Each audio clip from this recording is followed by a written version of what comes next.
Good afternoon from the 104.5 The Zone Studios. Ryan Tannehill may play on Friday. At least that's kind of what Coach Vrabel talked about a little while ago. But Coach also said that they're going to be waiting to see about Will Levis and if he will take any snaps in the game against the New England Patriots.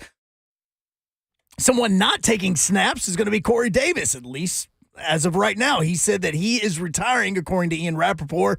Spent 4 seasons with the Tennessee Titans, had over 2,850 yards receiving as a member of the team with 11 touchdowns. And the San Francisco 49ers could potentially be trading Trey Lance as they have named Sam Darnold the backup to QB Brock Purdy. For all your foundation repair waterproofing needs, you need to visit USSTN.com.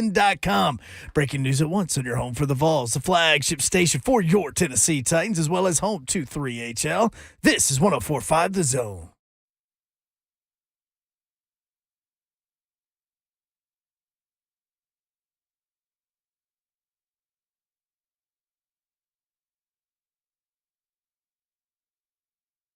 All right, let's get this thing going. 3HL 104.5 The Zone. What up, Nashville? Brent Doherty with you on a beautiful and hot Wednesday in the Music City, which means what? It is hot hump day. Good old. I mean, really hot hump day. 97 tomorrow. This kind got no roof. Tried to warn This you. kind got no roof. What up, Captain Convertible? No roof. I like that. You've been waiting all day to say that, haven't you? Yeah, all day. No roof. Caller called in yesterday, called him Captain Convertible. That was pretty cool. I like being Captain Convertible. Oh, look, I guess we didn't listen to Corey on hating our intros. Oh, what? We haven't put the poll out Who's yet. playing that? Oh, Is yeah, that we Hunk did. playing that? It's Hunk's fault. I started to wonder if we needed to put the poll out because we immediately took 13 phone calls after Corey said, I hate the intros, love the show, but hate the intros. And it was like 13 calls in a row that love the intros. So I don't know. I feel like they You just settled feel it. like that settled it. It's yeah. hard. It's hard to get 13 out of 14 of anything. Yes, it is. Shots, passes completed. Although I did see Field Peter goals. Burns today put a poll question out there from the SEC Network and said, would you rather have Spencer Rattler or Alabama's quarterback room? And after thousands and thousands of votes, it was 50-50. Really? You know how hard it is to get a 50-50 question in sports? Wow. That's tough. I mean, politics, you can do it all day long, but sports. There's so many ways to go off that. That's not a testament to Spencer Rattler. I know you South Carolina fans out there are hopeful, but boy, if that's the case, sheesh.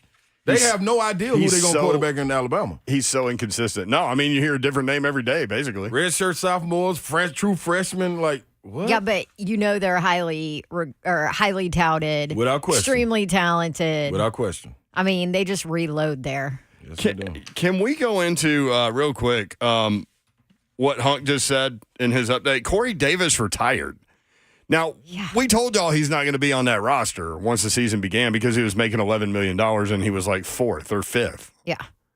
With the New York Jets. But retired? He just turned 28. I shouldn't say that. He's 28 and a half. I mean, he was drafted in 2017.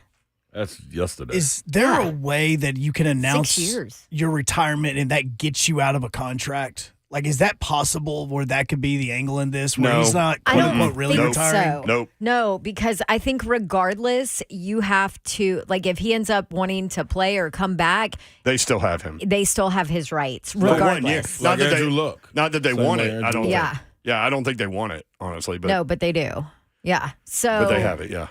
the way you announce retirement, any of that, it doesn't matter.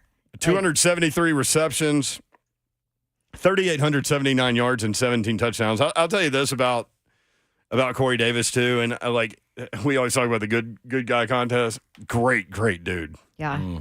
I mean, phenomenal. His So wish him the best for sure. sweet little baby had swimming class for a little bit. Oh, is that right? Yeah. So I would assume he's coming back Yeah. here. I think his family still lives here. So in Had's swimming class, did they do the thing where they throw the baby in the water? No, this is a real swimming class. It's not Like a a real survival. It's not a It's fin not for one yourself. of those survival. Moms have heart attacks watching that. That survival one of one those. is different. Yeah, We've that's done the different survival level. one. Oh, you did? Yes. That is terrifying. They're like, look, we're going to take care of your little babies, and then boom, there they go into the deep end, just throwing them in there. Listen, if they lost any, they wouldn't do that anymore. So I think you should feel okay. Oh, afterwards, and you start seeing your kid like swimming and getting to the side of the pool and stuff. You're like, okay, this is great. But the first time, oh God, you want to dive in. Very comforting, yo. Yeah, we never did the survival. Doesn't that make sense? You throw the baby in the pool, it's gonna swim or not swim. So there you go. Find your way. Find your way up. They are instinctual creatures. Kind of like a pilot. You want them to have 100% success rate. Like you never want them to be 99%. Aren't babies like top heavy too? Like doesn't the head just immediately go to the top of the water? The head. I don't know, but they immediately flip to their back. That's how they float. I'm gonna start doing that. Yeah. Oh, they immediately flip to the back. Mm-hmm. Okay. That's the survival instinct. That makes sense. Mm-hmm. Huh.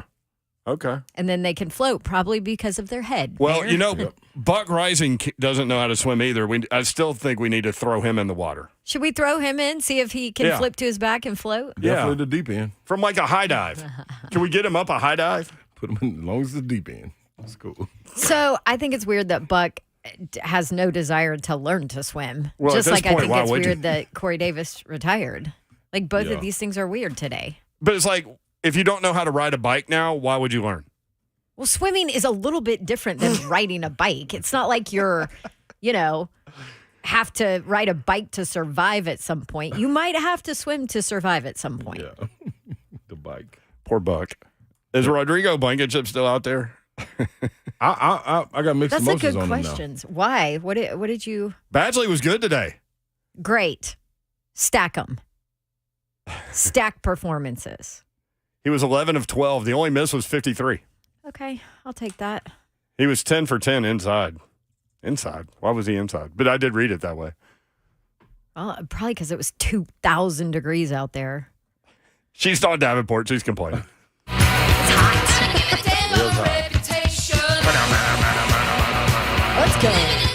Let's go. We got a lot to get done. A lot of Titans football to talk. Todd Fuhrman will join us at 4:30 from the Bet the Board podcast. By the way, go ahead and download that. Even if you don't bet on sports, it is phenomenal information as you get ready to watch games. These guys are like analytics nerds times 1,000, and it's so good. You know what direction they went in the. You start talking like Payne right there. Should I spoil this, or should I encourage people to go listen? Encourage. Okay. No, spoil it. They've got great information on Navy and Notre Dame going down in Dublin, Ireland at 1:30 p.m. on NBC, which is 7:30 p.m. in Dublin, which means the Guinness will be flowing. Every bit of it. All day long. Every bit of it. And it's not like you can drink Guinness all day. I can't. Maybe these Notre Dame fans can. Guinness That's a dark, heavy beer. Yeah. It sure is. I really can't drink more than one of it. It's like a meal almost. You know what I mean? Yeah, it's thick. So anyway, they go all in on that, and they offer a few other nuggets as well, including USC, which is now up to 31. Goodness, that's a number. That's a number. The other thing about that game is it's 66.5 total points. Wow, it's a lot of points, man. So Brad Powers is a guy that helps them out with that podcast, and he's a big college football nerd, and he actually did this podcast. It's only 20 minutes long, so you can get through it pretty quickly. There are only 7 FBS games. But he pointed out that San Jose State, like the heavy hitters are going to go over on San Jose State early in the season, like for the first few games. Good. So that tells you where they are on this one. All right, so we got that going on. Vanderbilt football coach Clark Lee at 5 o'clock. Hey. Yay.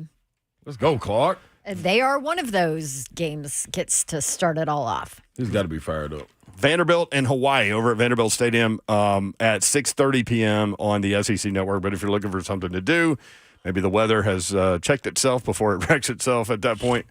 But Vanderbilt won 63-10 at Hawaii last year. It was the first ever meeting for Vanderbilt and Hawaii. And if you'll remember, it was 21-10 at halftime, and then Vanderbilt peeled off 35-0 in the third quarter and won going away. They ran for 444 yards in that football game. Hawaii is 3-10-1 against current SEC teams. They're 0-4 against the SEC on the road.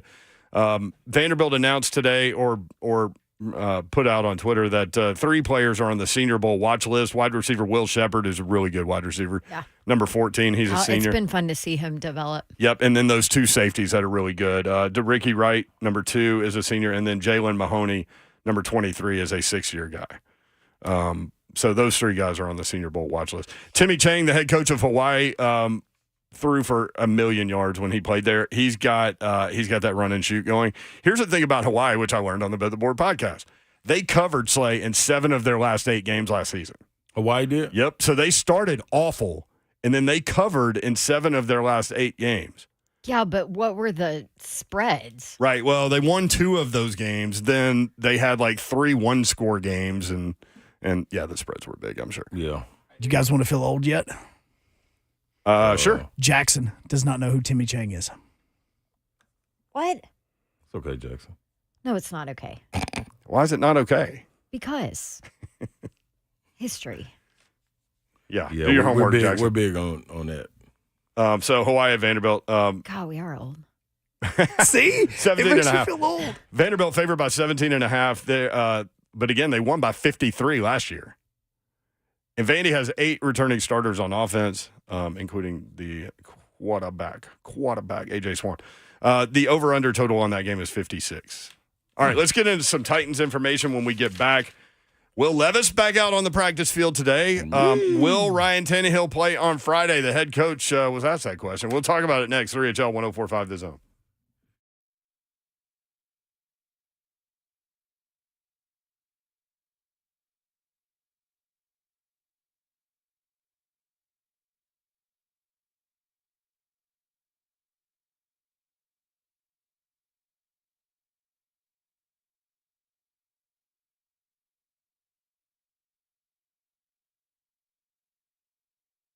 Charlie Weiss. Good job, Buck.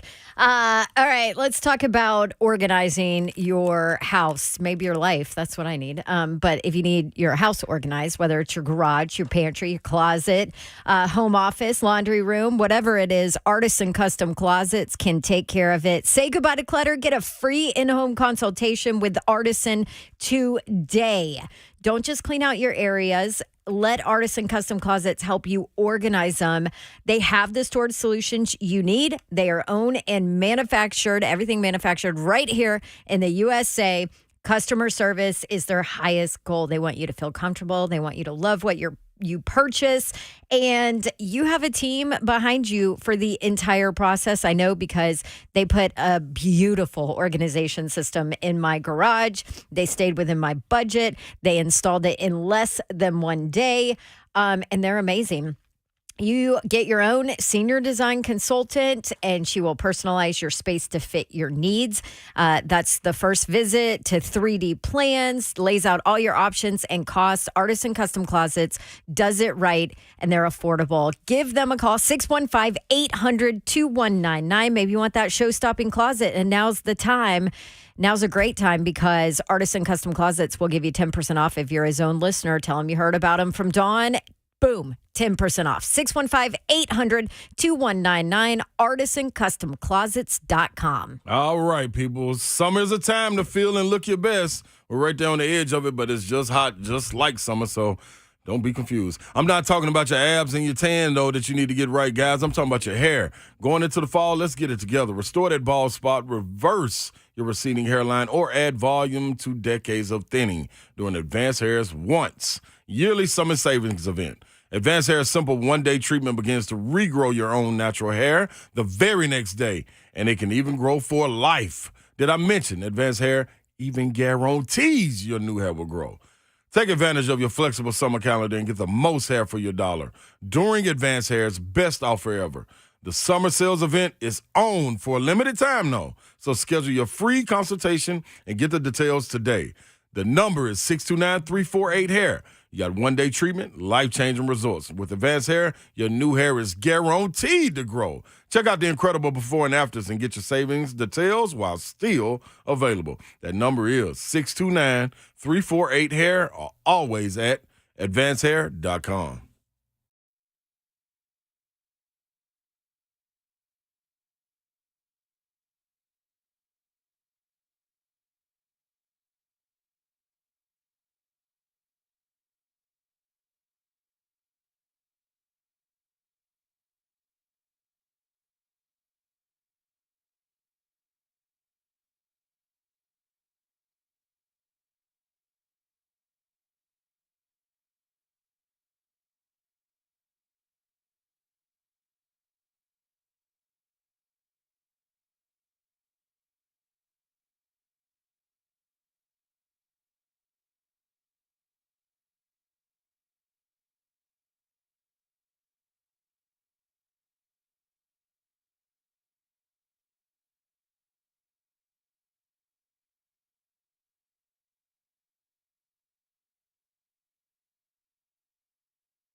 3HL 1045 The Zone. Will Levis practice today over at the last day of training camp. He's back. Also, the head coach. Do you have this cut? Huh? Cut number 4.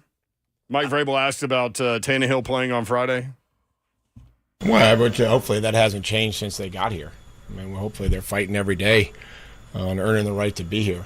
I think if you waited till now to start fighting, that's on on not me. the right one. Cut 3. Hopefully Tannehill's fighting. Paul Mason, our boss, was getting on me about this. Cut 3. Sorry, that's on me about Tannehill playing Friday. We'll kind of work through some of that, and we'll see what it looks like here with Ryan. See, get him behind that offensive line.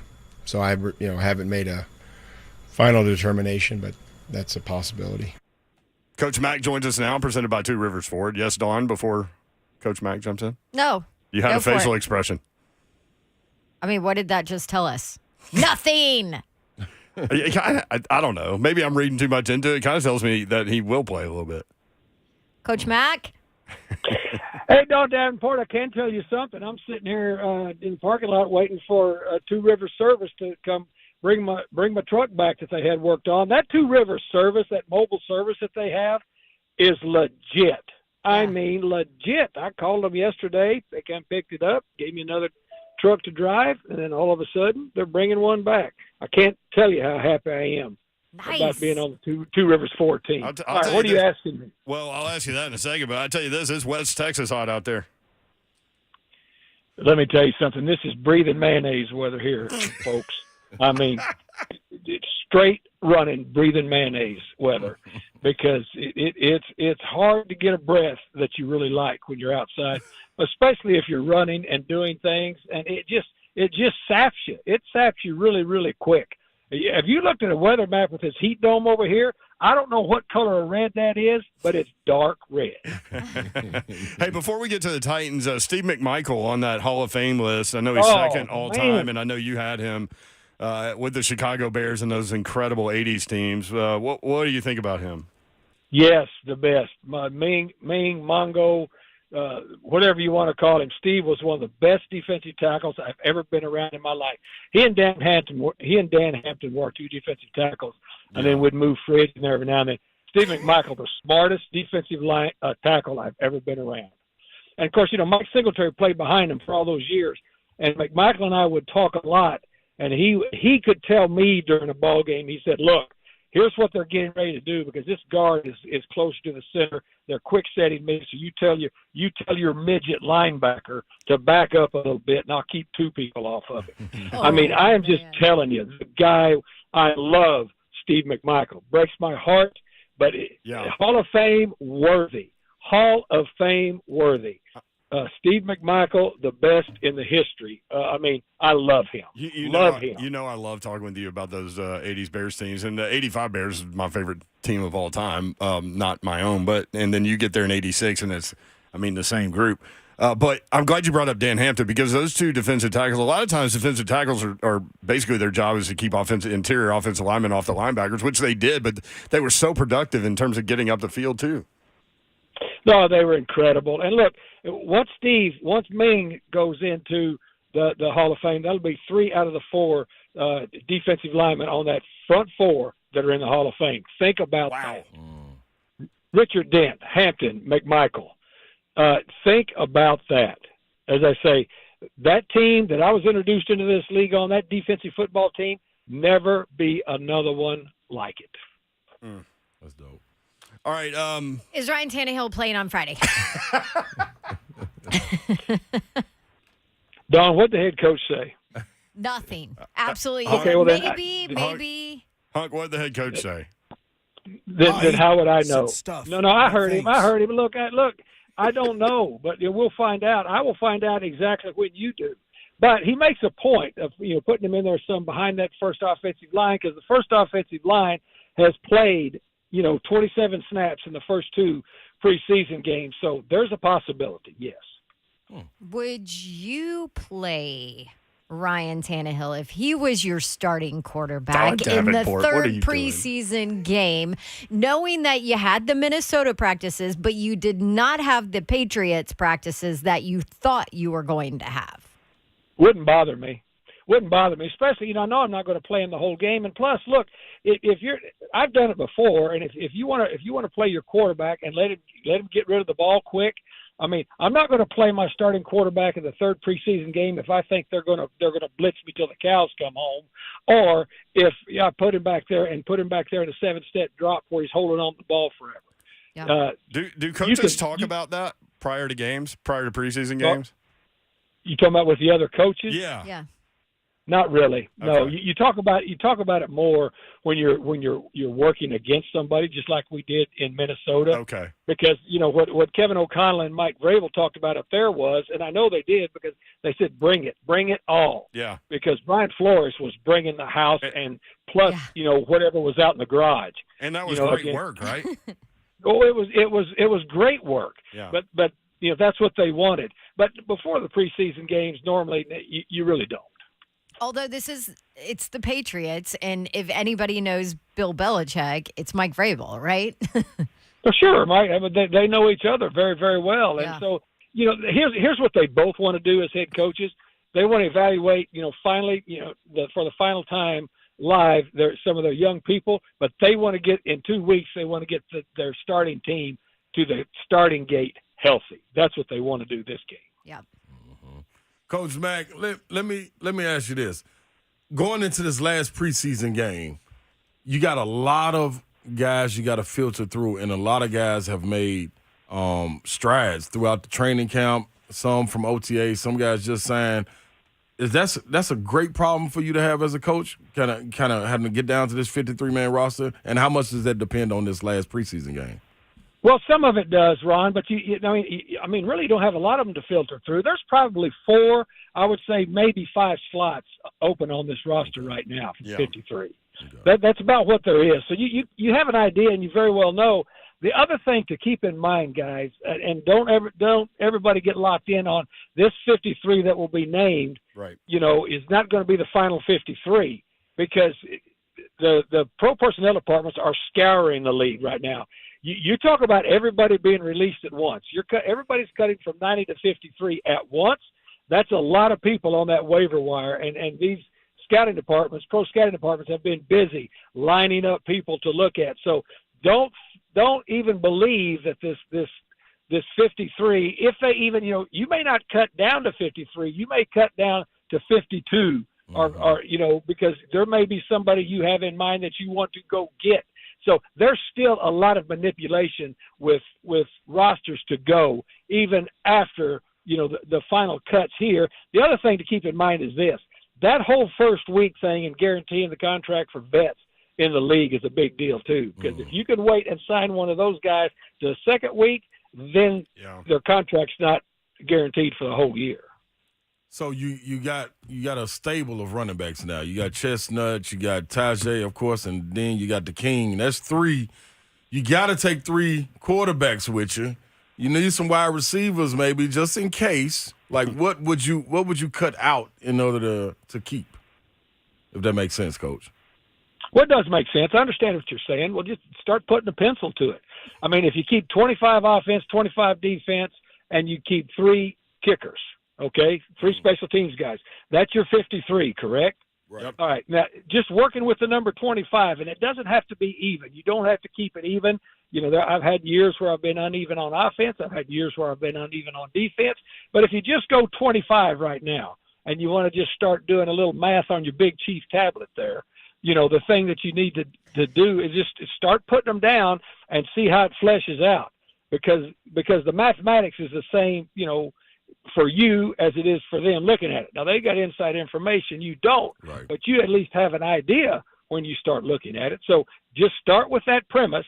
3 and 3, that's 6. So you got 25. So with my West Texas math, you've got 19 more. Figure it out. That's some good math right there, Coach, man. Can I ask you about a guy that I've fallen in love with during camp and I think needs to be on the 53 because I don't think he'll clear waivers? You can ask me anything. Let's go, Brent. Tell me about Caleb Murphy. Hey, look, he's got an innate. First of all, he's got a frame to build on. All right, he's got an innate ability to get to the quarterback. I don't care if he's played at Ferris State, Ferris Wheel State. I don't care if he's playing merry-go-round state. You get to the quarterback as many times as he did in college. He's got the ability to do that. Now, what you're looking at is this. He still doesn't have an NFL body, correct? He just doesn't, because he needs strength. He needs strength development. He needs a lot of technical work, because, what he's used to getting to the quarterback, he's going to need some counter moves and those types of things. Now, what you've got to decide is this. He was at Ferris State, correct? He was a free agent. He went to the Senior Bowl. Yeah. He was a free agent, all right, so everybody passed on him. Does somebody think that they've seen enough on tape to bring him in and put him on their 53? If you put him for waivers, that's what you have to try to determine. Man, and that's boy, I'd love to be a fly on the wall in some of those conversations, because we've seen LeGarrette Blount get picked up, we've seen Jack Doyle get picked up. I don't know, maybe you're right. Well, and let me tell you what happened with that. We didn't want to. I was here with LeGarrette Blount. We did not want to let LeGarrette Blount go, but we needed linebackers. We had no linebackers. Yeah. We didn't.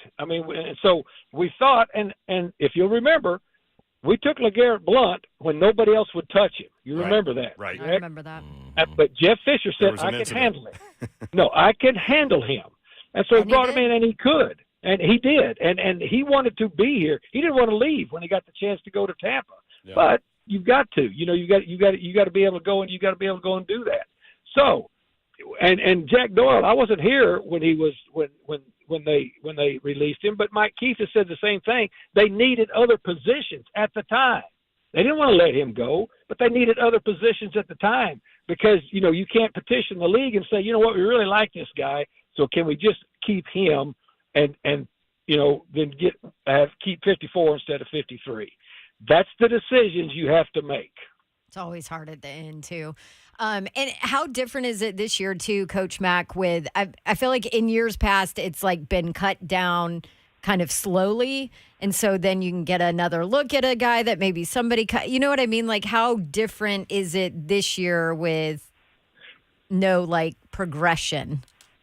You know what, Don? That's such a relevant question, and it's real, and it's going to be reality for everybody. Yeah. Normally there used to be 2 cuts before the final cut, right? Yeah. Yep. Two cuts before the final cut. Now, everybody, you're releasing everybody at once, at least to get, from 90 to 53. And really, 53 and 16, you're trying to figure out how to get from 90 to 69. But everybody else's cuts are involved in those 16 that you may pick up.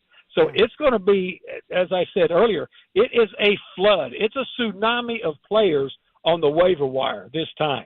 First time we've ever done this, so it's going to be very, very interesting, and that's a very relevant question because it's the first time in the history it's happened. Yeah, it's going to be interesting to watch what happens. Head coach was talking a lot about Amani Hooker today and the camp that he's had. Wrapped it today with 2 more interceptions. Kind of players he's developing into. Well, this guy at Iowa. When I vetted him at Iowa, and me vetting him doesn't mean any difference, but I've seen some players. Really instinctive. The other thing about him, so instinctive and so versatile. The way, Iowa's a pretty sophisticated defense, in Power 5 football.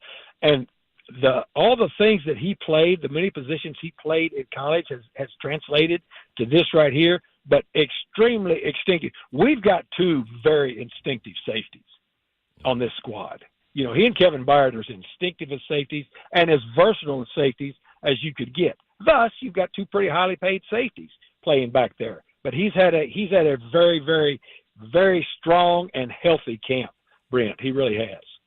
Coach Mack, presented by Two Rivers Ford. Coach Mack with us every Wednesday at 3:20.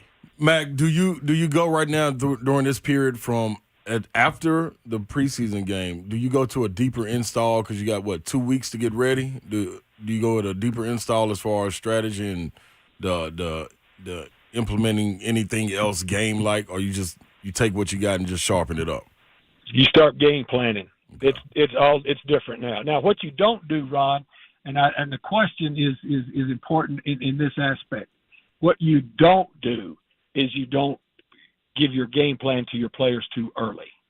You don't do that. You do not do that. You're still going to work on some fundamentals, but as a staff, they're already working on that. Why? Because you don't than want they to have. locked in, Mac, on something and not No, being no, able no, to no. pivot? Because it turned two things. It gets stale, and then the other thing that you do if you do that, okay, if you do that, see, once you give a game plan to a group of guys, they're locked in on that. Right. You know, you understand what I'm saying? Yep. And you can't. It's just like. Yeah, it's just like when you're getting ready to in a track meet to get in the blocks. You don't take off sprinting for a lot till you get in the blocks. You breathe a little bit, before you get all that adrenaline going. Yep. You can't get it going too early. It's just that's a mistake. Makes plenty But of sense. they will start game planning. They're game planning, but they will work on some fundamentals. And plus, it's going to be a lot different. They're used, all of these guys are used to 90 people being on the field, practice field. True. When you have 53 before you get your 16 back out there. It looks like everybody forgot to come to work. You know what I mean? I mean, Very it's different. A lot different. Very different. Coach Mack, some news league-wide today. Corey Davis announces that he is retiring. 2017 draft pick, 5th overall, actually. Only in the league, 6 years? Are you surprised that he's hanging up the cleats? That surprises me. Now, I don't know all of what's going on with him physically, but that surprises me. Yeah. And Corey Davis was a nice player. Yeah. He was a good player now. I always thought he was a quality player. Yeah, that does surprise me. And unless there's something physically going on with him where he just says, I can't do it anymore, but clearly something triggered him to say he did. Now, he's made a lot of money, which, God bless him, is good. And maybe he's got enough money, and I'm sure that he does, but he is still a good player. I thought he was a very good player when he was drafted. He was clearly a good player when he went and got some big money. That does surprise me, Don. Yes, it does. Yeah. Obviously, he didn't really live up to the wasn't he 5th overall? Yeah. But living up to that. I mean, all of that stuff. A lot of that stuff is, close your eyes, tell me what you see stuff. I mean, he was a good player. Just because you take somebody doesn't mean he's going to be Jerry Rice. He just doesn't. Yeah. I mean, there's a lot of things that have to play out in somebody's career. Well, also, who were the quarterbacks that threw to him? Number one. Yeah. You start with a lot of stuff. There are factors. You are playing a team game. There are other factors. Yeah. Interesting. Great stuff, Coach Mack. Appreciate you, man. Guys, you're the best. Again, Oh, here. hey. Perfect timing. Yeah, let's go, Don. Real quick, Jeremy on our chat asked about this. Is the turf in at Nissan? Are we turf on Friday? Yep. Okay. Does that change much? I mean, I know they practice on it in the bubble, but Gonna be hot. Exact same turf they've got in the bubble. okay. It's gonna be hot on that turf. Yeah, it's hot around the world. That is true. Great point. Good breakdown there on the weather. Coach Mack every Wednesday at 3:20% by Two Rivers Ford. Thank you, Coach. Thanks, Two Coach. Rivers Ford just pulled up here, too. Right on cue. See you guys. I love it. See ya. Coach Mack. Would you play Ryan Tannehill on Friday, and how much? 615-737-1045.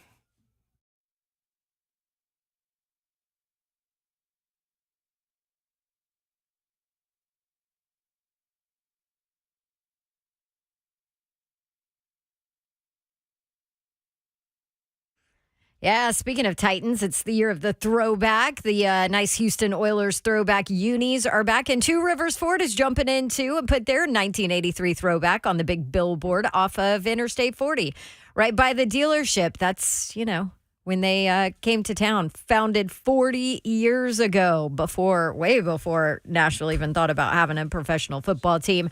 Think about how many tailgates have been had on Two Rivers Ford trucks over the last 40 years. A whole lot. And speaking of throwbacks, now through September 4th, Two Rivers Ford throwing back interest rates on their 2023 F-150s, 3.9% for 60 months. Now is the time if you want a new F-150 in your driveway.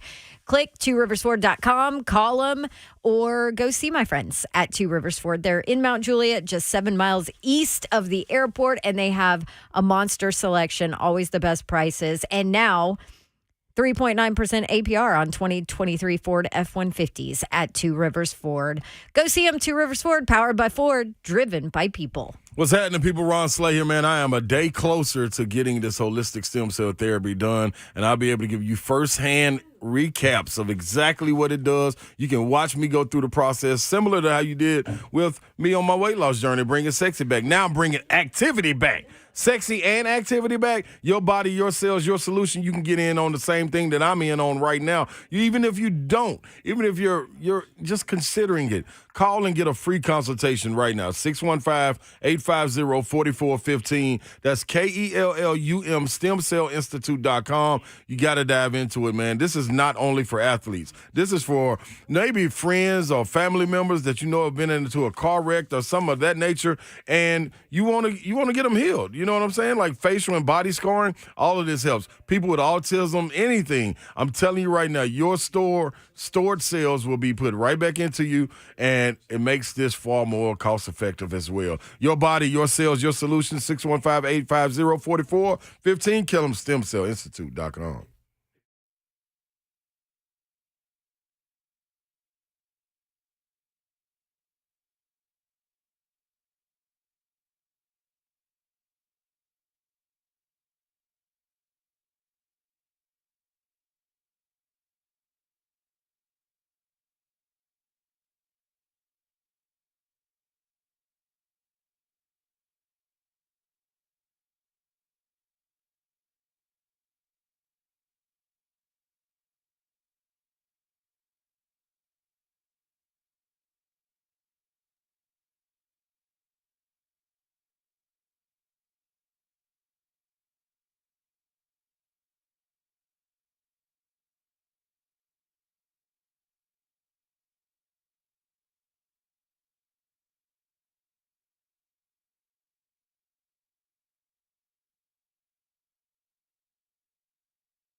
3HL 1045 The Zone. Brett Doherty, Don Davenport, Ron Slay with you on a Wednesday afternoon in the Music City. Hope you're having a great day. Little WNBA nugget for you. Former LSU star, now Las Vegas Aces superstar, Asia Wilson, poured in 53 last night. Tied the record. Hey, dog. You talking about an animal? Asia Wilson? Got it all.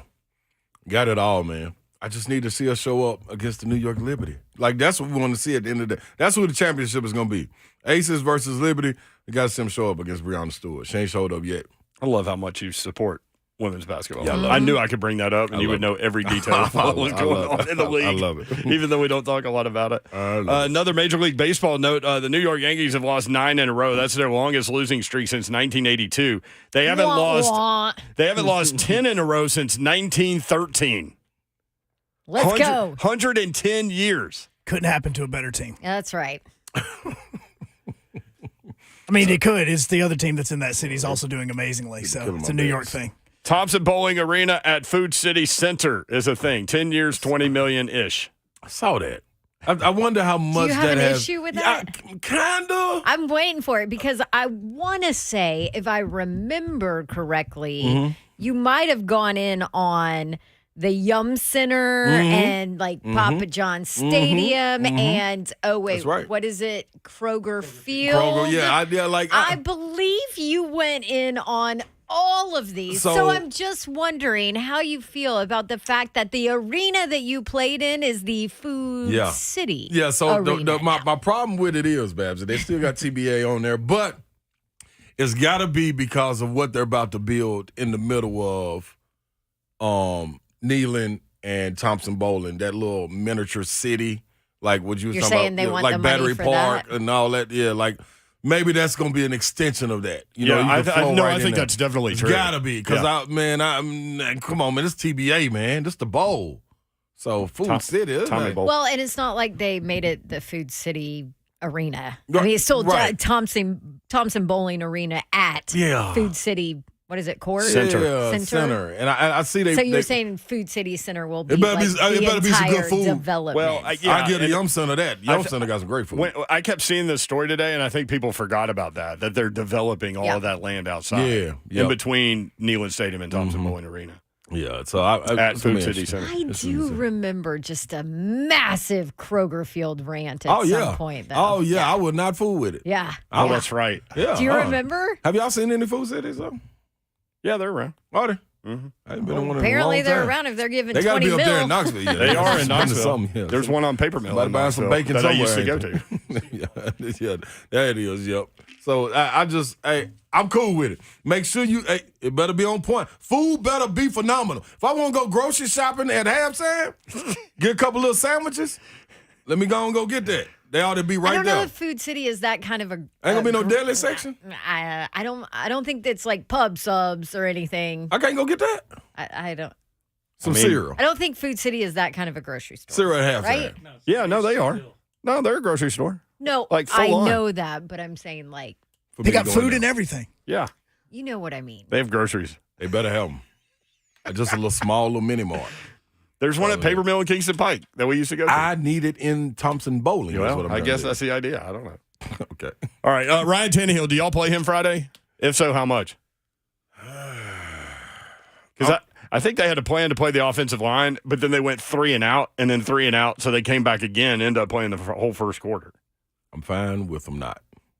You're fine with Tannehill not playing. Well, I'm okay with them not. I'm torn Why though? because All right, I've Natalie always Imbruglia. I know. But you guys know That's a me. bizarre I've reference. always been like, let your Play. quarterback get his rhythm, find his rhythm with his receivers, with his offensive line, with his backs. I need the cohesiveness to happen before the first snap of a game that freaking matters. Yep. And you can make the argument that it has happened in practices and camp and whatever else. Normally, I'm big on that. I've been seeing you stand on that box. But I feel like I have to step off a little bit because of the history Step on. of injuries. And even lately, injuries for this Titans franchise. So I don't know if I want to see him. I don't want to. What's he going to do? Let's give him one series. What's he going to? What are we going to learn? What's one series What's he going to learn? Going to help with? My if you're not going to go full quarters, right? Maybe half. Yeah. Then why are you doing it? I think he got a connection. That connection that needs to be built. We never got to really see that connection with Julio when he came. Right. Because of Julio injuries. was always freaking that's hurt. what I'm saying. So you knew it was there with AJ, but then last year you also had Chig coming in who was new. Kyle Phillips was coming in new. But Chig might need to play the whole game. I think he's going to get active. But I think when you look at it, he got to catch something, Babs. Hey, but you look at it, he already got it for him with D-Hop. Traylon Burks, he got it for him with Traylon Burks too, I believe. So I agree with that. Yeah, I would love D-Hop to see. especially. Yeah, I want to see that last guy though. Who would it be? Chris Moore? Yeah, somebody like that. You know, NWI is fine. Right, he's played with NWI for a couple years now. Mm-hmm. Yeah, all that's all right. But yep. I mean, there's some dudes that need some work for sure, but They may not need it with to him. me, not him. I get people wanting to see him and let him Offensive line needs some work. Him and the King dust off some rust or whatever. Titans Big Papa next up on 3HL. What up? Love it when they call me Big Papa. Yeah, baby. This is Big Titan, Big Papa. How y'all doing today? Thank you for accepting my call. What's up, big guy? Of course. I got one thing to say real quick before I answer your question. As my oldest nephew says at my tailgate, we're going to the Super Bowl, baby. Tighten up. I like that. Great optimism, baby. But I like to see Tannehill play a couple series, maybe the first quarter. Because the last several years, we haven't seen him. And you've seen what we've done in them opening games. So that's just what I'd like to see. But I want everybody to be there and tighten up, baby. Thank you, Titan Big Papa. It. There's some energy involved in that. Big Papa coming hard today. So Titans Big Papa, and then Big Country on YouTube says sit all the starters.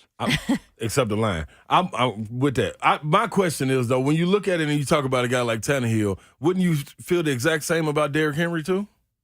If that was the case? What, sit him? No, to play him. If you wanted to see him a couple series, why wouldn't you feel the same about a guy like King? It's a different position. I mean, but he's a guy that got to get going, too. Not really. Yeah, but he's definitely getting hit. Okay. I mean, you can at least protect your quarterback a little bit. Well, can you? Good question.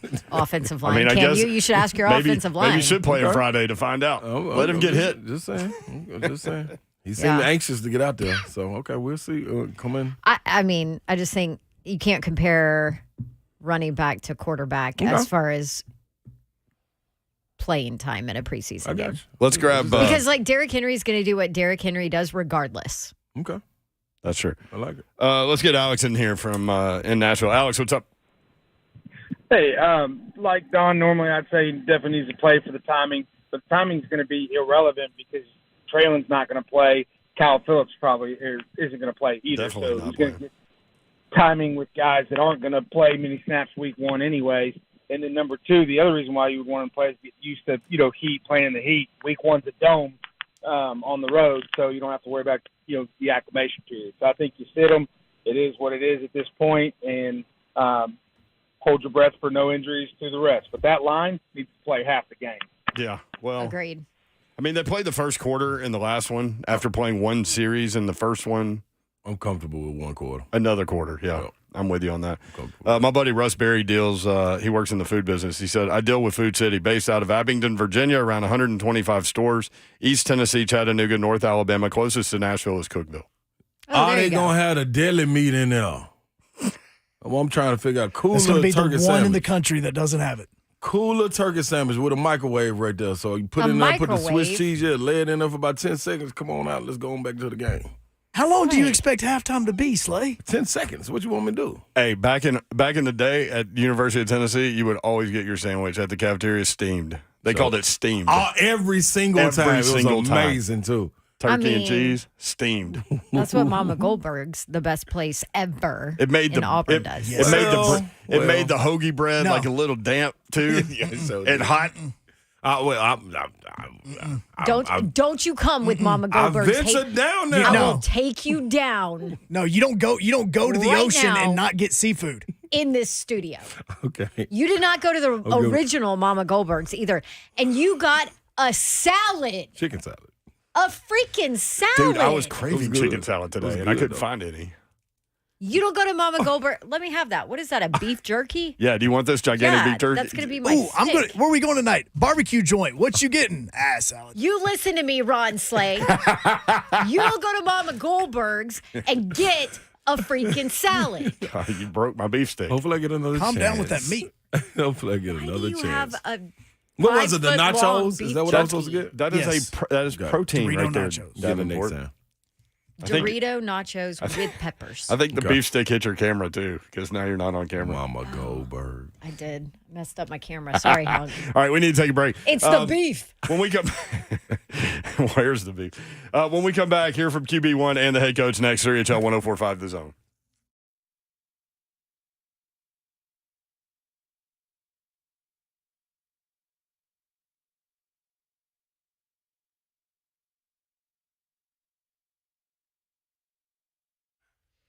Snap into action. It's so funny. Am I holding a Slim Jim too? Yes, you are. Yeah, there you go. Snap into action this NFL season. FanDuel, America's #1 sportsbook, is the way to do it. If you're a new customer, you haven't jumped in on this sports betting phenomenon, now's a great time to do it. You can get $200 in bonus bets guaranteed when you place a $5 bet. So that's $200 in bonus bets, win or lose. If you've been thinking about joining, no better time to get in on the action than right now, as football is just a couple of days away. The app is super easy to use, a lot of betting options. You can go spreads, player props, over unders, and much more. Build yourself a little, what do you call it? Parsley or something?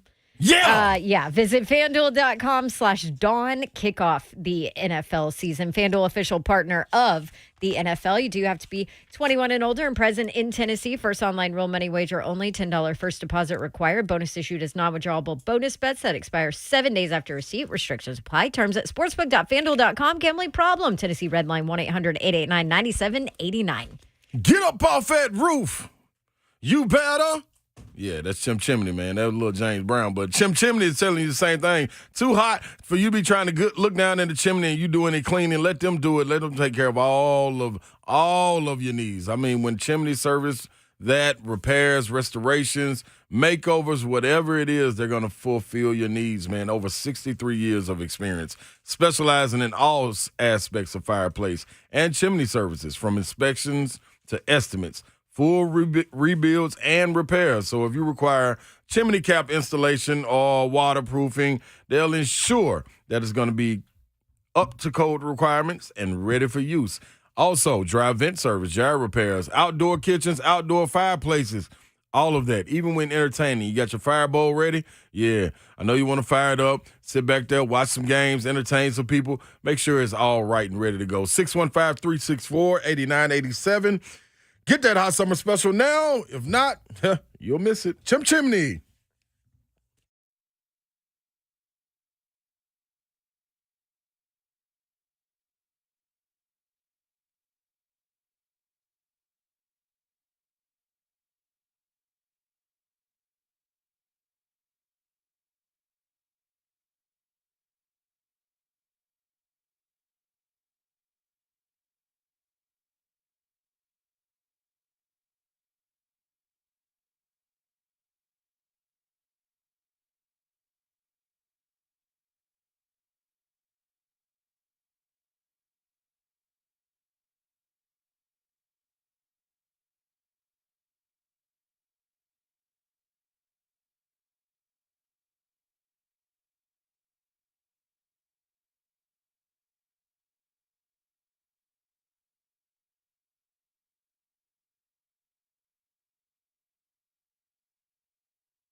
Good afternoon from the 104.5 The Zone Studios. I'm Joe Hunk. Titans getting ready for the Patriots.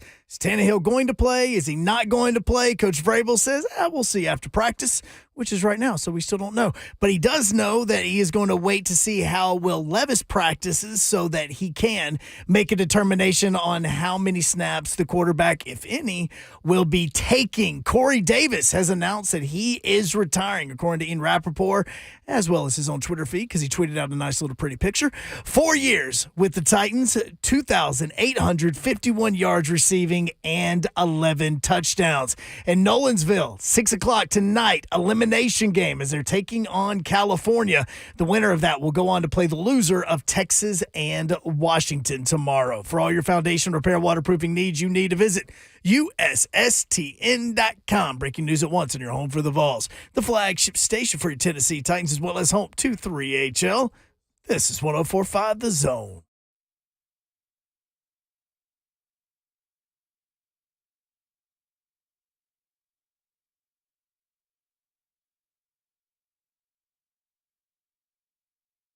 Yo, what up, Nashville? 3HL on the air, 104.5 The Zone. Brent Doherty with you on a beautiful and hot day in the Music City. It is Wednesday. Hump day. It is Hump day.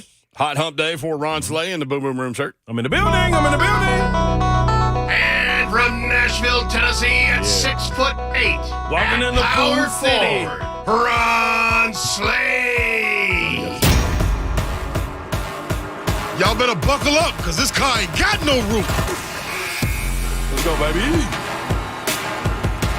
3HL presented by Spring Hill Heating and Cooling, springhillac.com. Watch the show live, YouTube, Facebook Live, Twitter, and Twitch. Twitch, please. The Evan Bank chat is open. There she is. Dawn Davenport is here. Hi. I'm in the building, too. That's Bug. That's Bug. I'm in aisle 3, Babsy.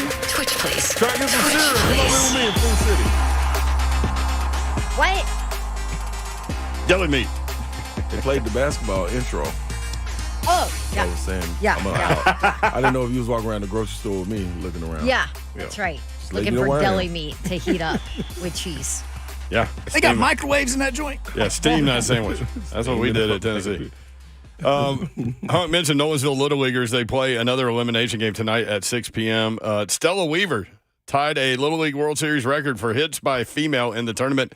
She now has 3 hits. Boss girl. Yep, she Stella scored a Weaver. run, knocked a run in, so she's rolling. My guy Grayson May on the mound again.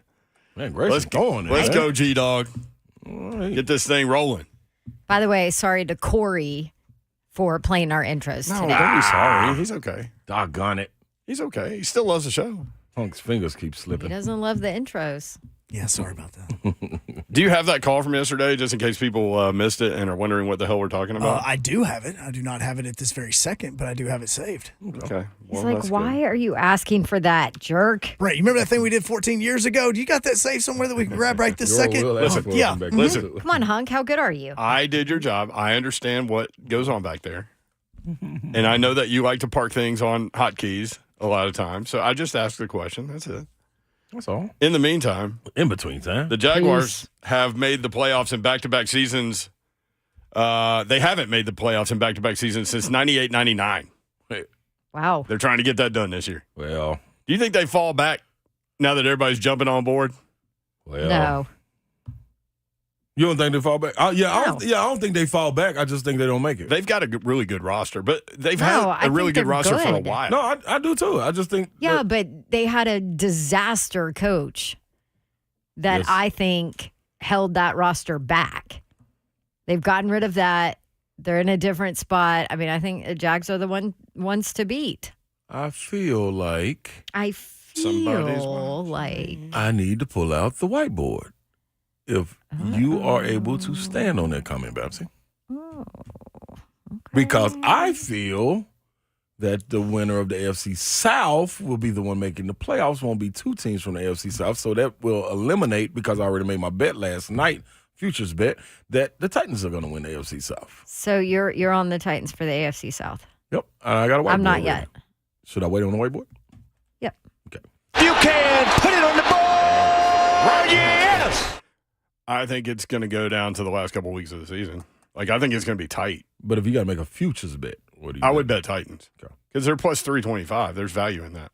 I'm going to have to wait till after this Friday preseason game and see what this roster looks like. Okay.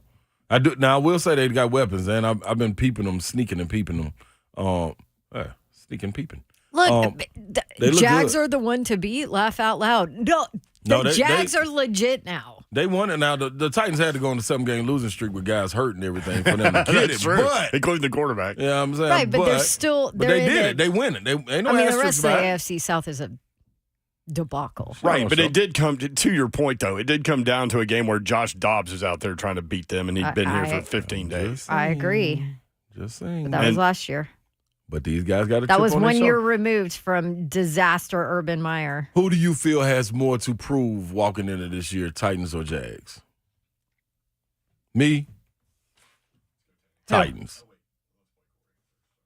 Know why? You think why? Yeah. Because I feel Because that's what kids I say. thought you were about to pull like my, because that's my not answer, 3-year-old, my 11-year-old. Because. Period. Because why? No, Because. because Just I feel because. like Trevor Lawrence is finding out who he is, and he's comfortable where he is, especially with his coach. I feel like they got a running back room that is also trying to field and cipher out what their role will be in this offense. I know they have receivers that look to prove something. Outside of that, to me, that's where it stops. I think the Titans got much more to prove when you look at Tannehill, got a guy breathing down his neck to show everybody who he really is. So I feel like he got a bigger chip. I feel like the King has, in a sense, been I see counted what you're out. saying You know as what I'm far saying? as individual players. Yeah, but I D-Hop think as got a it. team, I mean, the Jags are picked to win the division, Yeah, right? People drunk. I know, but when's the last time the Jags were picked to win the division? Probably that coming off that Probably wild back, 99, Jalen Ramsey yeah. and them all. Yeah. Yeah, They had a good so team. Yep. But they had so as a team, I feel like I'll go Jags. More to prove. That last year wasn't just a fluke, and it wasn't, oh yeah, we had to beat snuck the in Titans. We snuck in. Okay. We beat the Titans with backup quarterback number 3, and He was backup quarterback 3 too. he was. Okay. I like it. I don't know. I mean, I think we're both right. We can both be right, Babs. There you go. 615-737-1045. Yeah. This is what Babs was alluding to yesterday. Corey called, and he had a problem with something we do. Corey in Hendersonville, next up on 3HL. Hey, Corey, what's up? I am not a fan of the intros that you guys do with Babs and with Slay and yours. It's you guys personally. But I don't know, man. Like, I get, the evolution, over time, with the radio station and whatnot, and you get other people that take over. But I just think it's a little overkill, honestly. And I'm not really a huge fan of it, especially doing it every hour. There you go. That set everybody off. Mm-hmm. So then, we were like, okay, what y'all think? And so, let's put it to the people. And lines loaded for an entire hour telling us how much they love. We did exactly what the caller asked. The show, which was not what he was talking about, but also, Yeah, he was talking about the intros. He loved the show. We love him back. So there you go. There. You want to hear from quarterback one? Yes. Why wouldn't please. we? Although, let me guess. One. He didn't say anything. He complimented a few players. We only have 2 cuts from Ryan Tannehill. Okay. Yeah. Here's the first one. Asking if it would be better for him to play or sit on Friday. Yeah, I'm good either way. Excited and happy with how things have progressed for us as an offense over the course of spring man. and training camp. Guys are coming out and grinding away. Obviously, it's not 100% yet, but we're building each and every day and learning from something each and every day. And whatever Coach Vrabel decides for Friday, I'll be good with. Okay. I took so much from that, Babs. Yeah, so he's building a much. mystery. Yeah, Straight either way. Switzerland over here. Either way. Wait, you know what? We can just rename him the mayor. I say a lot more than he does. Yeah, you do. That one time he said a little too much, and now he's reverted back to giving you nothing in a press conference. When I do say he's something. like, look at that. I'm honest with you guys for once, and now I have to freaking say nothing. Does it feel like Have Babs kill me on air again? based on what he said and what Mike Vrabel said, does it feel like he's He's might gonna play play. a little bit? It does. It does. Remind me, do you guys remember last year? I felt like last year it was like from the get-go, absolutely no starters playing. Mm-hmm. I don't remember. Like, I don't think Vrabel strung us along on it last year, did he? I can't remember. No, because it was between Woodside and Malik. So you wanted to figure out who the number 2 was. That's true, too. Well, you kind of need to figure out who the number 2 is now. I think they got 2. Yeah, I think that there's a 2A and 2A and 2B. I think that's exactly right. Now, who would be the first one in the game? I want to see depend. Levis with the starting offensive line. I want to see that opportunity. We've seen Malik. I'd rather see that than Ryan Tannehill. Yes. Does that make sense? Now that you say that, Yep. I would rather see that than Ryan Tannehill. Yep. I agree. I don't disagree with you. Here is Ryan Tannehill, cut 2 for QB1. I mean, just loving him some Tajay Spears. I love Tajay, man. I'm excited to have him on our team. Man, he comes, he works each and every day. He has a great attitude. He has a great skill set. You know, what he's able to do, his juice coming out of the backfield, whether you're handing it to him and the ball's in his hands or you're trying to get it to him in the air, whether split him outside, out of the backfield, either way. And then pass protection. You know, I think it's a lot of times these fast speed backs don't want to really stick their face up in there in pass protection, and he's proven on multiple occasions that he's willing and able to step up in there against a linebacker and make a great block at the line of scrimmage. So really excited about Tajay and everything he brings to the table for us. Okay, QB1, I hear ya. That was extensive. Oh, my gosh. That was 48 seconds, Babsy. Okay, and he hit on run style, pass blocking. Like Win the detail. Detail. You know what that means? Get the ball into his hands. You know what that means? He's going to be heavily factored in. Yes, but that's I wasn't saying that, but it means that Tajay Spears is legit because it was very easy for Ryan Tannehill to go through his entire game. He had to search for nothing. Because normal Ryan Tannehill would have been like, I mean, we have lots of playmakers on this team, you know. Right. And he would have like propped everybody up. 48 seconds, like the longest Tannehill bite ever. Yeah, whoever gets on the field, I know that they're going to do well and they're going to play hard. And complete confidence with whoever it is. Whomever we give the ball to. Yep. To whomever we give the ball. There you go. Good job, RT. QB1. All right, hear from the head coach next. Also, Todd Fuhrman will break down 7 FBS football games from a sports gambling perspective. That's coming up in the next segment. Stay tuned. 3 8 1045 The Zone.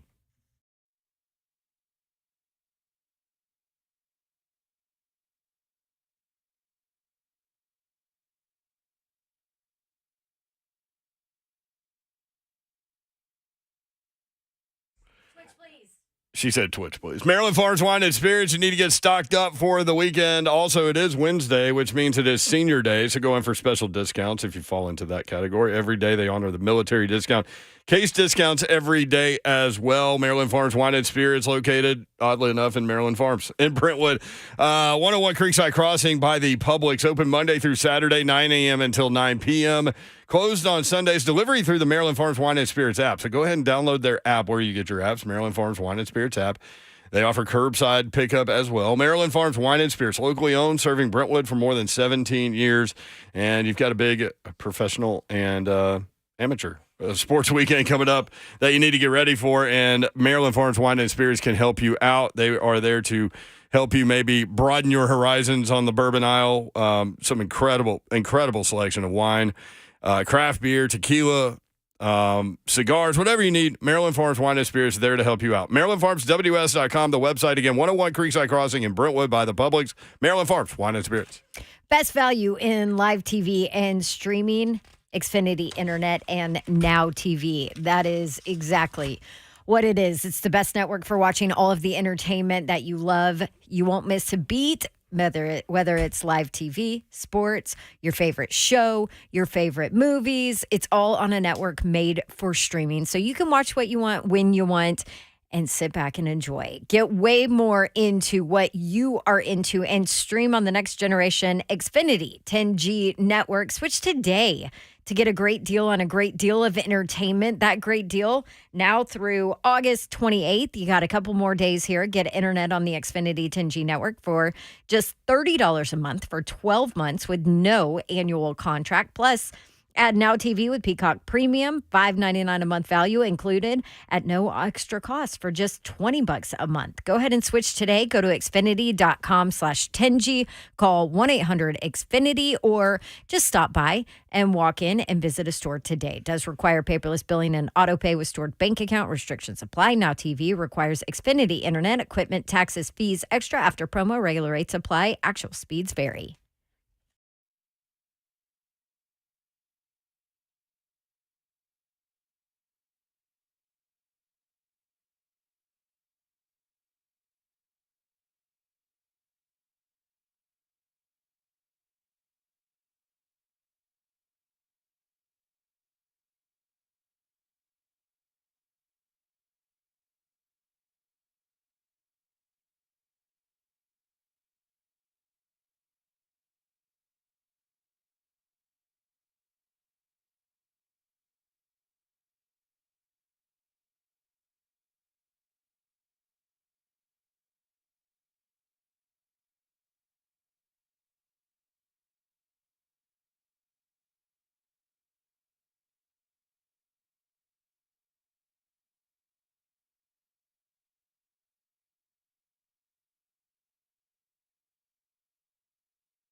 Todd 104.5 The Zone.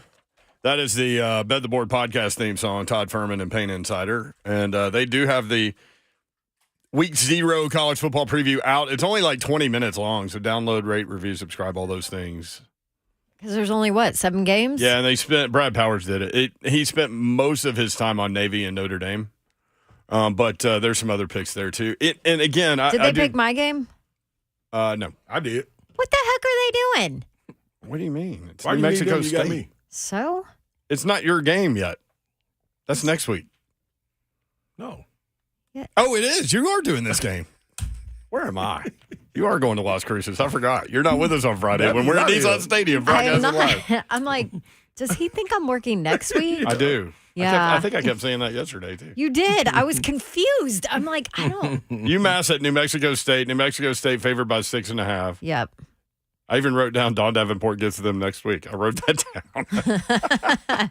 6 o'clock on ESPN. No, that would be this week. You can see Double D Yes. on the sideline. 45 is the over-under for UMass New Mexico State. So, Okay. Anyway. We'll ask him. We'll ask Todd Fuhrman about all these games. 7 FBS games, including Navy, Notre Dame, and Dublin and San Jose State against number 6 USC coming up. Mike Vrabel addressed the media today, and we played this for you earlier, but in case you missed it, it's not ruling out Tannehill playing on Friday. We'll kind of work through some of that, and we'll see what it looks like here with Ryan. See, get him behind that offensive line. So I, haven't made a final determination, but that's a possibility. That 100% sounds like Ryan Tannehill and the starting offensive line are going to play together. It almost sounded like he was about to say it when he said get him behind the offensive line. Yep. And then he was like, wait, what did I just say? But that would be so Vrabel. Will you play that one again, huh? Yep. We'll kind of work through some of that, and we'll see what it looks like here with Ryan. See, get him behind that offensive line. So I, haven't made a final determination, but that's a possibility. Yeah. Sounds like it. But then again, he's going against Belichick. Yep. And I know it's just a preseason game, but he just likes to mess with Bill. Mm-hmm. Coach Mack said there are about 5 roster spots up for grabs at this point. Mike Vrabel asked about his message to players fighting for their lives after and for a roster spot on Friday. Well, but hopefully that hasn't changed since they got here. I mean, hopefully they're fighting every day and earning the right to be here. I think if you waited till now to start fighting, fight's probably over. So I don't think there's anybody like that. So I don't think that's going to be an issue. Ain't lying, but yeah. You wait to fight till now. Yeah, you behind, brother. You about 4 rounds behind. 2 knockdowns, too. So, you need a knockout come Friday. Yeah, that party over, brother. You can go and hang your shoes up and hand your playbook back. And ultimately, a lot of guys will play a lot on Friday that have no chance to make the roster. Mm-hmm. But that's a benefit to them, obviously, because of the eye in the sky. Yeah, that's what I'm going to say. Heck yeah, audition for other teams, man. As much as people are going down, I know it's nothing out of the norm as far as all these players getting hurt and stuff, but God, it seems like it's a lot. I don't know if we're just in tune with it more, but it seems like a lot of injuries, so you always got to be ready, man. I am glad that there are 3 preseason games instead of 4. Yeah. I mean, could you imagine if there were 2 more? We're sitting here and there's 2 more of these things. In the playoffs, then we really ain't got to worry about Tannehill. Then they would play, though, that last game. You know what I'm saying? Like it's because that's getting ready to go into the week. But DeAndre Hopkins getting a lot of work. Tannehill, certainly Hopkins a go-to guy for Tannehill. Mike Vrabel asked about what DeAndre Hopkins needs to work on to get ready for the Saints, the opener.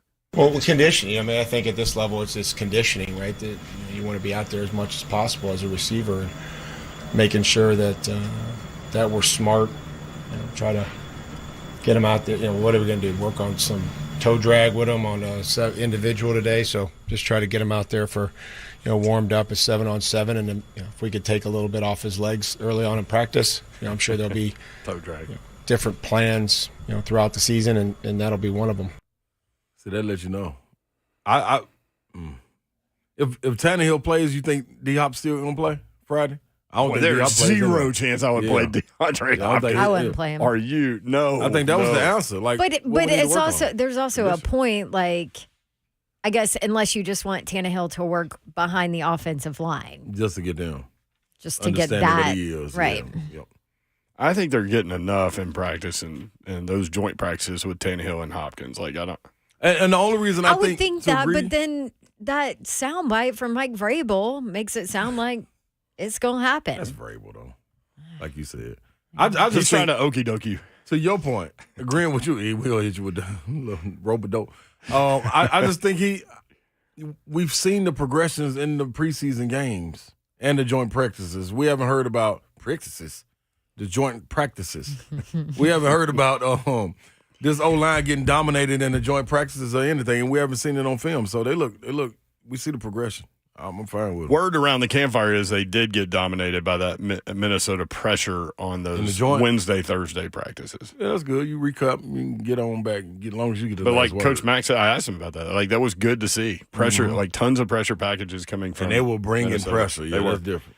New England at Tennessee, 7:15 kickoff on the NFL Network and News 2. And Mike Vrabel asked about the heat. I'm looking at it right now. The projected high temperature for Friday is 100 degrees. The low is 75. On what? On Friday? Yep. 100 degrees. By the way, we'll be out at Nissan Stadium before the game. Outside. Outside, broadcasting live beginning at 3 o'clock. I'm going to be wearing New meaning to Friday. I'm going to be wearing tank top and booty shorts. What? Oh, jeez. Cheeks out.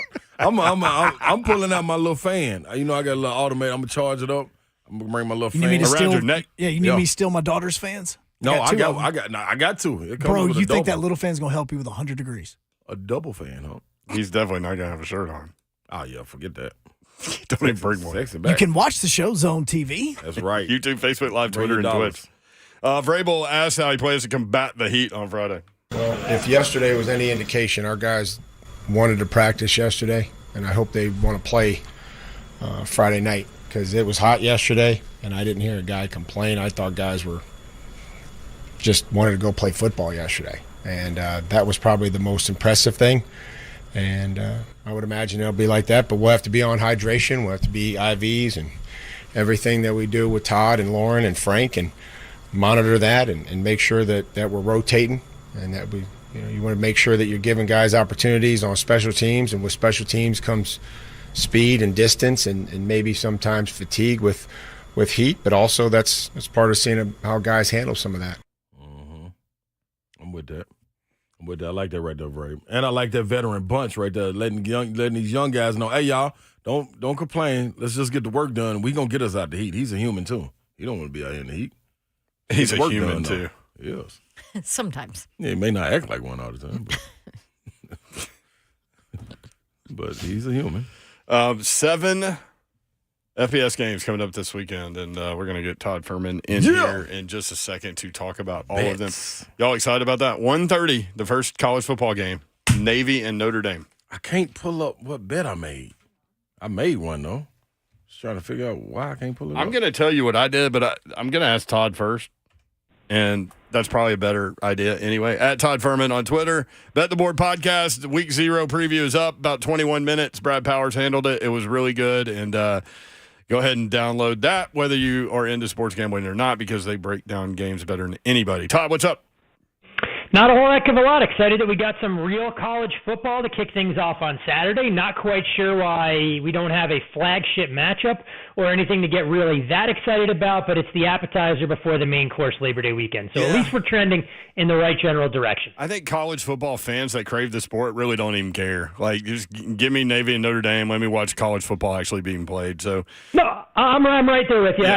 I feel like years ago we used to get one big matchup early on, and now it feels like we get a couple marquee matchups on Labor Day weekend. But even if you look ahead to next weekend's schedule, Florida State and LSU, obviously the headliner. You get a couple decent games on Saturday, but it's not like it's a massive slate of ranked matchups by any stretch of the imagination. It just feels like every year, as the non-conference schedules get more and more watered down, we have to wade into the water slowly until late September, early October before we get some of those heated conference rivalries to really ratchet things up a notch. We'll get to Navy Notre Dame. Let me start with San Jose State at number 6 USC. That line up to 31, and the over-under point total is 66.5. That's a lot. Yeah, numbers are going to trend in favor of the favorites. This clearly a game that has the most star power of anything that we're going to see on Saturday. The reason I say that is because you have the Heisman Trophy winner in action. Unfortunately, about 8 people in the country will actually be able to watch it on the Pac-12 network, so we'll follow the score online and hope that Caleb Williams is able to get out of that game healthy. You look at this Spartans team, and clearly they don't have the athletes to match up with USC. I think the biggest question that when you're looking at a game like this is when SC can pull their starters. They have an unenviable situation, when you look at their schedule. Despite having the early game in week 0, they actually get a week off at the end of the season before the conference championship. So it's not like they get an extra bye week inserted into the mix. For me, as the total continues to climb here, I'd actually look to go under. I think USC's defense will be a little bit more improved, and I really expect Coach Brennan to slow this game down as best they can, knowing that San Jose State clearly can't go score for score if they're going to be able to keep it inside that 4-touchdown-plus number. Yeah, 31. The line, 66.5. The total. These two are like hand signaling each other. I have no idea what's going on. Just hand signal me, Slay. I have no idea what's going on over here. All right, I'll go next then. Vanderbilt, Hawaii. The biggest question I have is when is that stadium going to get done? Do you guys have any intel in terms of when that end zone is going to get completed? Is this a 2026 project, or what the hell's going on in Nashville? It's funny that people are getting worked up about this because they properly outlined this when they gave the plan. So for me, I honestly think it's more entertaining than anything else. But I love how up in arms people get about it, as if we haven't watched San Jose State play college football in a stadium that only had bleachers on one side for the last couple of years. Reeser Stadium up in Corvallis was blown up in a construction zone. So I actually think it's a benefit to Vanderbilt as you get into the heart of SEC East play because it's just fewer seats available for the Georgia, Florida fans and everybody else to come into Nashville and take over the stadium. So maybe it works in Vandy's favor in that regard.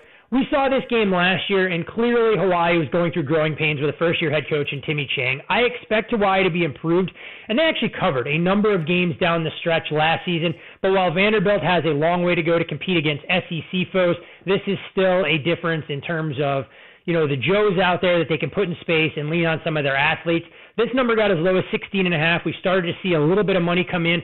I actually lean over the total in this game because I think Vandy can get into the 40s. They're going to want to try and be able to put up crooked numbers if they can. And if that's the case, I really expect Hawaii to provide a little bit more offensive firepower than what we saw last year. So I'd lean over the total ever so slightly at 55.5. Like that, Todd Father. Well, how you doing, Todd Father? I'm good, Slay. How you holding up there, my friend? I'm doing phenomenal. I think you called the bookies and told them, to trying to trick me up because my parlay the last 2 nights hasn't hit. And I feel that you got something to do with that. But, that's neither here nor there. I know you're a better man than that. So I'm just stick to football right now. UMass and New Mexico State. Babs is doing that game. You got any idea about that one? Las Cruces, let me tell you, Don, is a beautiful city. If you have a chance to explore, I was down there 15 to 20 years ago. I know you won't have a chance to go into the periphery areas, but there are some great national parks. If you want to take the team out to, Carlsbad Caverns or explore White Sands, New Mexico, I'd encourage you to try and do so. But this team's been interesting because you have seen some sharp money both on the side and total in this one. You've seen money come in on UMass, a team that I think a lot of people are expecting to improve. For me, they're still power rated dead last in the country, but that doesn't mean you can't cover numbers and maybe win more than one game. You look at New Mexico State, a bit of a paper tiger. Full credit to them for getting bowl eligible last year. You have to love the fact that they found every loophole they could exploit, being able to schedule Valpo to get bowl eligible. We've seen a little bit of over money come in. 42.5 is where this total opened. We're now out to 45, and we've seen money on the dog. Can't argue with either of those positions there. I think UMass can keep this game competitive, and it wouldn't shock me at all if we were talking about a game that finished somewhere in the ballpark of 27-23. Wow. Marcus Camby going to play for UMass? I don't think Marcus Camby will be out there, but maybe UMass has a little bit of eligibility. They can lean into Donta Bright or Lou Rowe to go out there and fill some precious minutes. Lou Rowe, my guy. That's my guy, too. So a good game. That might be fun. It's going to be hot. All right. Go ahead, Don, boys. you're the model of positivity. I like that. I mean, look, they could have sent you to a number of different spots. You could have been down in lovely Ruston, Louisiana if you were working for CBS. So, maybe you got the hidden gem in all of this to go to Las Cruces for a fine Saturday night. You know what? I could have been sitting at home It's week 0. There's only 7 games. I'm in. I'll tell you this: me and Slay should be in Dublin, Ireland, is where we should be for a 7:30 p.m. I'm wondering kick. why. I'm wondering why you guys didn't try and finagle your way into an NBC telecast in some capacity. I mean, Notre Dame's played Navy overseas. I think twice they've played them in Ireland. They scored 50-plus points in both those games. Interesting note, though, on that particular contest, when you look at Navy, going back to 2021, they've actually been very good as a double-digit underdog. I know we talk about these option teams and how they can be difficult to prepare for, but obviously every possession at a premium when you're catching nearly 3 touchdowns. 11-2 ATS for Navy the last 13 times they've caught double-digit points. Going to be interesting to see what kind of elements that this Navy offense incorporates from the Kennesaw State group we saw last year with the new head coach and Brian Newberry. So 20.5. What do you think about that line? What do you think about the 50 total? For me, total-wise, I think it's fair. The one concern I have, and I know Brad made a strong case to look to go over the total. Yeah. I think Sam Hartman gives Notre Dame much more of a vertical threat than what they had last year in Drew Pine. And this Navy defense last year in the second half to come back, they basically just blitzed the house. It was going to be a boomer-bust mentality that we saw from the midshipmen.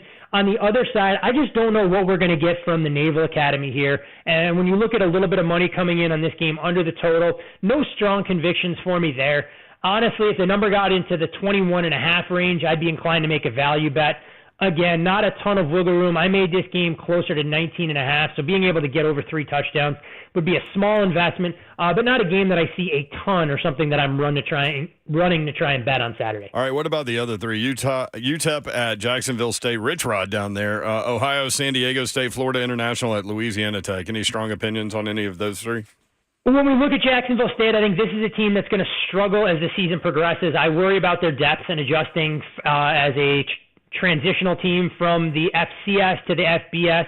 But the big thing for Jacksonville State, they were able to get their quarterback in Zion Webb healthy, and more importantly, that he was able to clear waivers or whatever the hell they're calling it right now. So that gives them a reliable quarterback that they can try and run Rich Rod's offense. Saw a little bit of over money in this game. For me, though, I think UTEP is a little bit more talented. The one thing that scares me a bit is Dana Dimmel's team. When you look at their straight-up record on the road since he took over, not exactly something to write home about, so game probably better to watch. Ohio, San Diego State, this number has seen one-way traffic on Ohio. You look at their starting quarterback situation. If Curtis Rourke is healthy, he gives them someone significantly more dynamic to lead their offense. But it's always interesting when you watch some of these mid-major leagues and you try and figure out how the Mountain West stacks up against the MAC. Ohio actually acquitted themselves nicely against a more inferior team last year in the Arizona Bowl against Wyoming.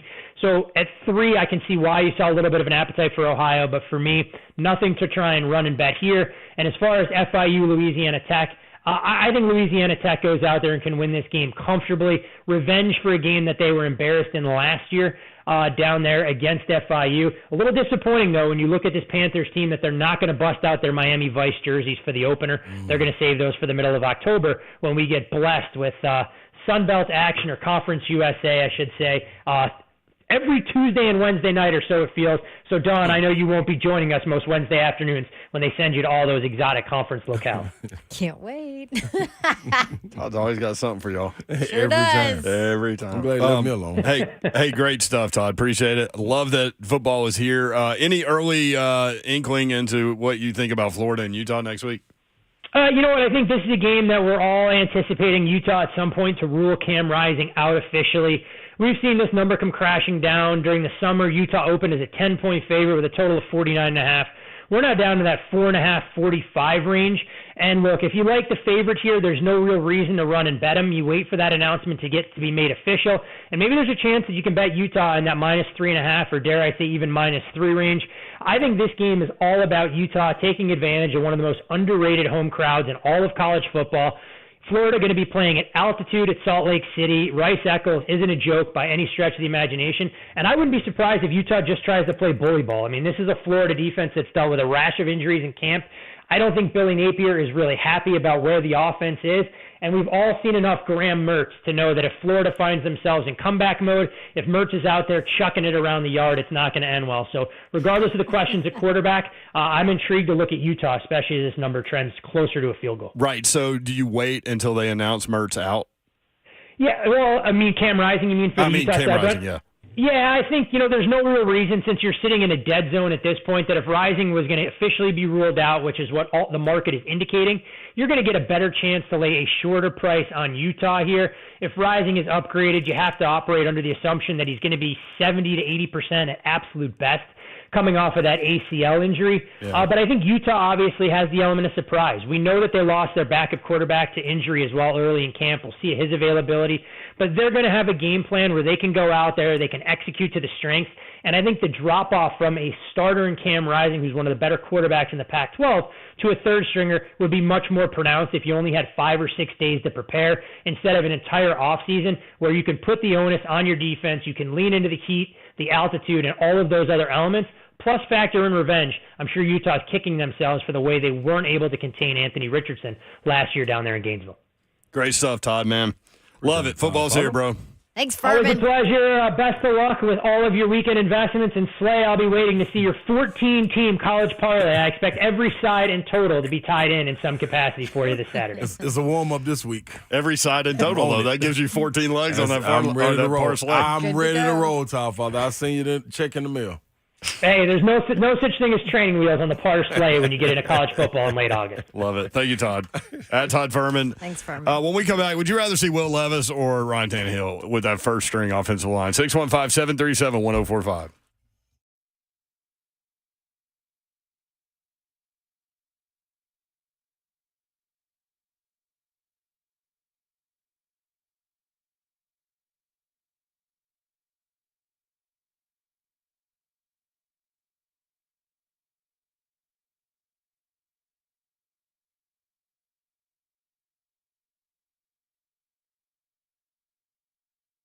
You can save right now, big right now, at Buddy Allen Carpet One Floor and Home. All types of flooring from carpet to waterproof and tile are on sale up to 50% with available 18 months interest-free financing, and with their price match guarantee, they will not be undersold. Buddy Allen Carpet One Floor and Home is your local source for the best price on all types of flooring. Stop by the Buddy Allen store in Donaldson for more details and to see their fantastic selection of flooring. 2405 Lebanon Pike in Donaldson, 615-883-3289, or visit BuddyAllenCarpet1.com today. What's happening? Big Slay right here for my friends over at Superbook Sports. Football season has arrived, man. It's here.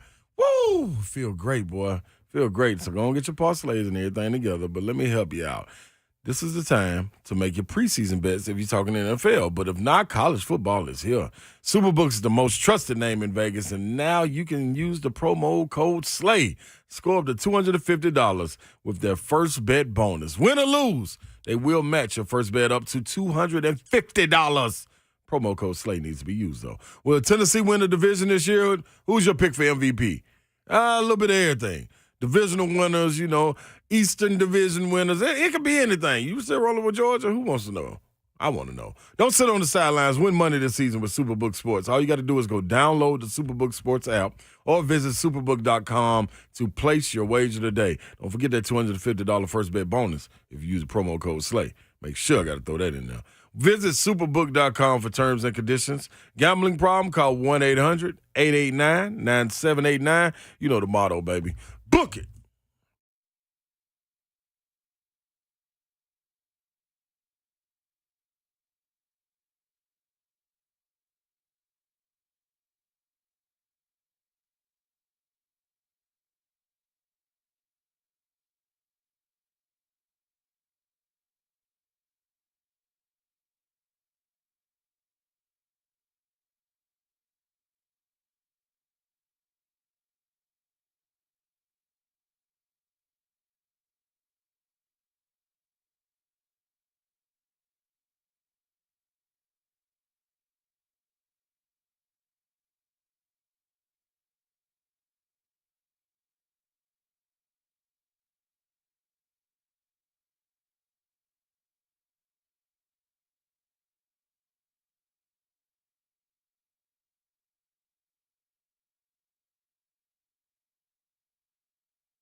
NHL 104.5 The Zone. Vanderbilt football coach Clark Lee coming up in 9 minutes. All right. He'll be on at 5 o'clock talking about their game this weekend. Vanderbilt opening up at home against Hawaii.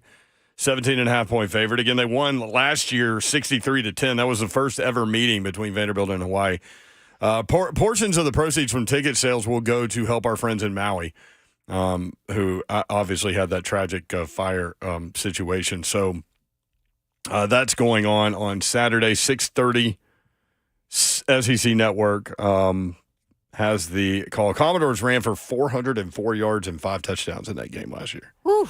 Run it back up. Just ran it. They only punted one time. Yeah, they got a different wide receiver room too this year. So Yep. 35-0 in the third quarter for Vandy last year.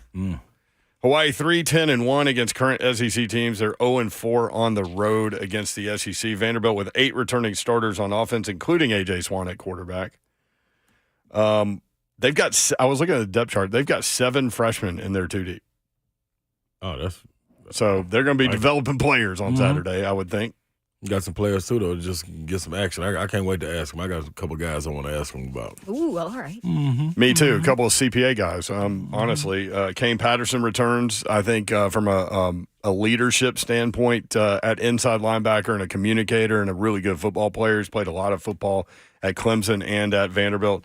And then London Humphreys, a freshman who is currently listed number 2 at one of the outside receiver spots, played at CPA last year.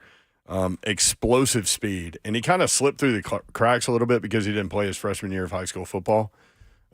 Track guy, baseball, all that stuff. But tons of speed, great kid, great player too.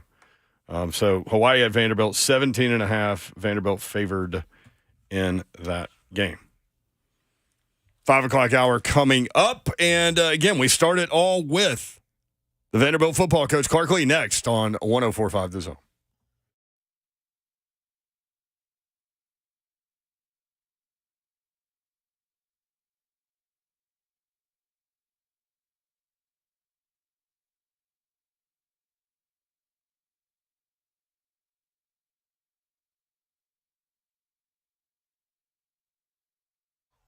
Now, I could sit here and, boast about how me and Babs have been telling you guys all summer long that the heat is on its way. It's arrived now, Babsy, so I don't know what they're going to do. If your AC ain't working, Spring Hill Heating and Cooling, they'll still answer, but shame on you. Oh, I hate shame on you. But listen, it's not getting better. It's going to be 100 degrees on Friday, too.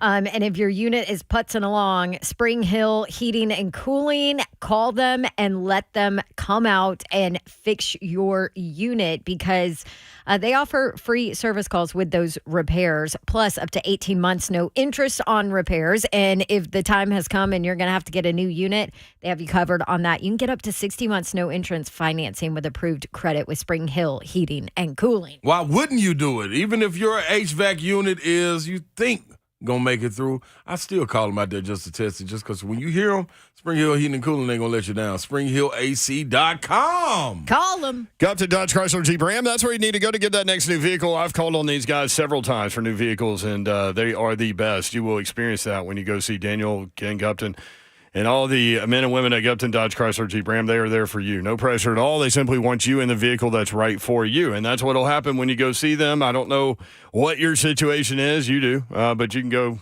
communicate with them about it, whether you need more space, more maybe a less of a car payment. Maybe you need something more reliable. Repair bills getting you.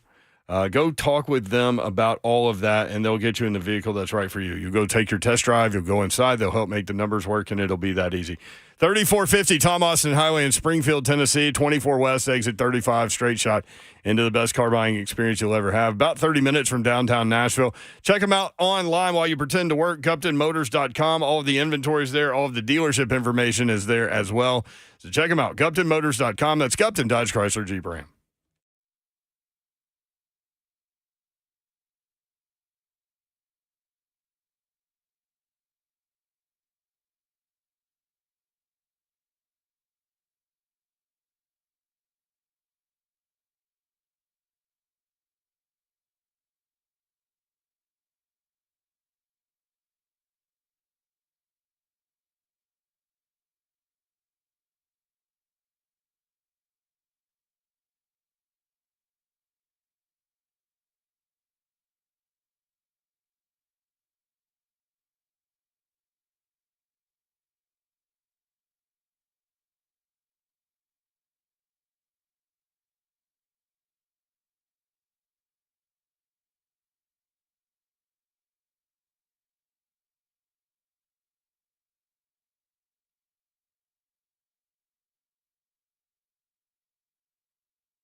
Good evening from the 104.5 The Zone Studios. I'm Joe Hunk. Titans getting ready to play in about 49 hours from right now, but will it be the Malik Willis show? Will Will Levis play? Or will Ryan Tannehill play? Mike Vrabel not ruling it out. We'll kind of work through some of that, and we'll see what it looks like here with Ryan. See, get him behind that offensive line. So I, haven't made a final determination, but that's a possibility. So you're telling us there's a chance. For all your foundation repair waterproofing needs, you need to visit USSTN.com. Breaking news at once on your home for the Vols, the flagship station for your Tennessee Titans, as well as home to 3HL. This is 104.5 The Zone.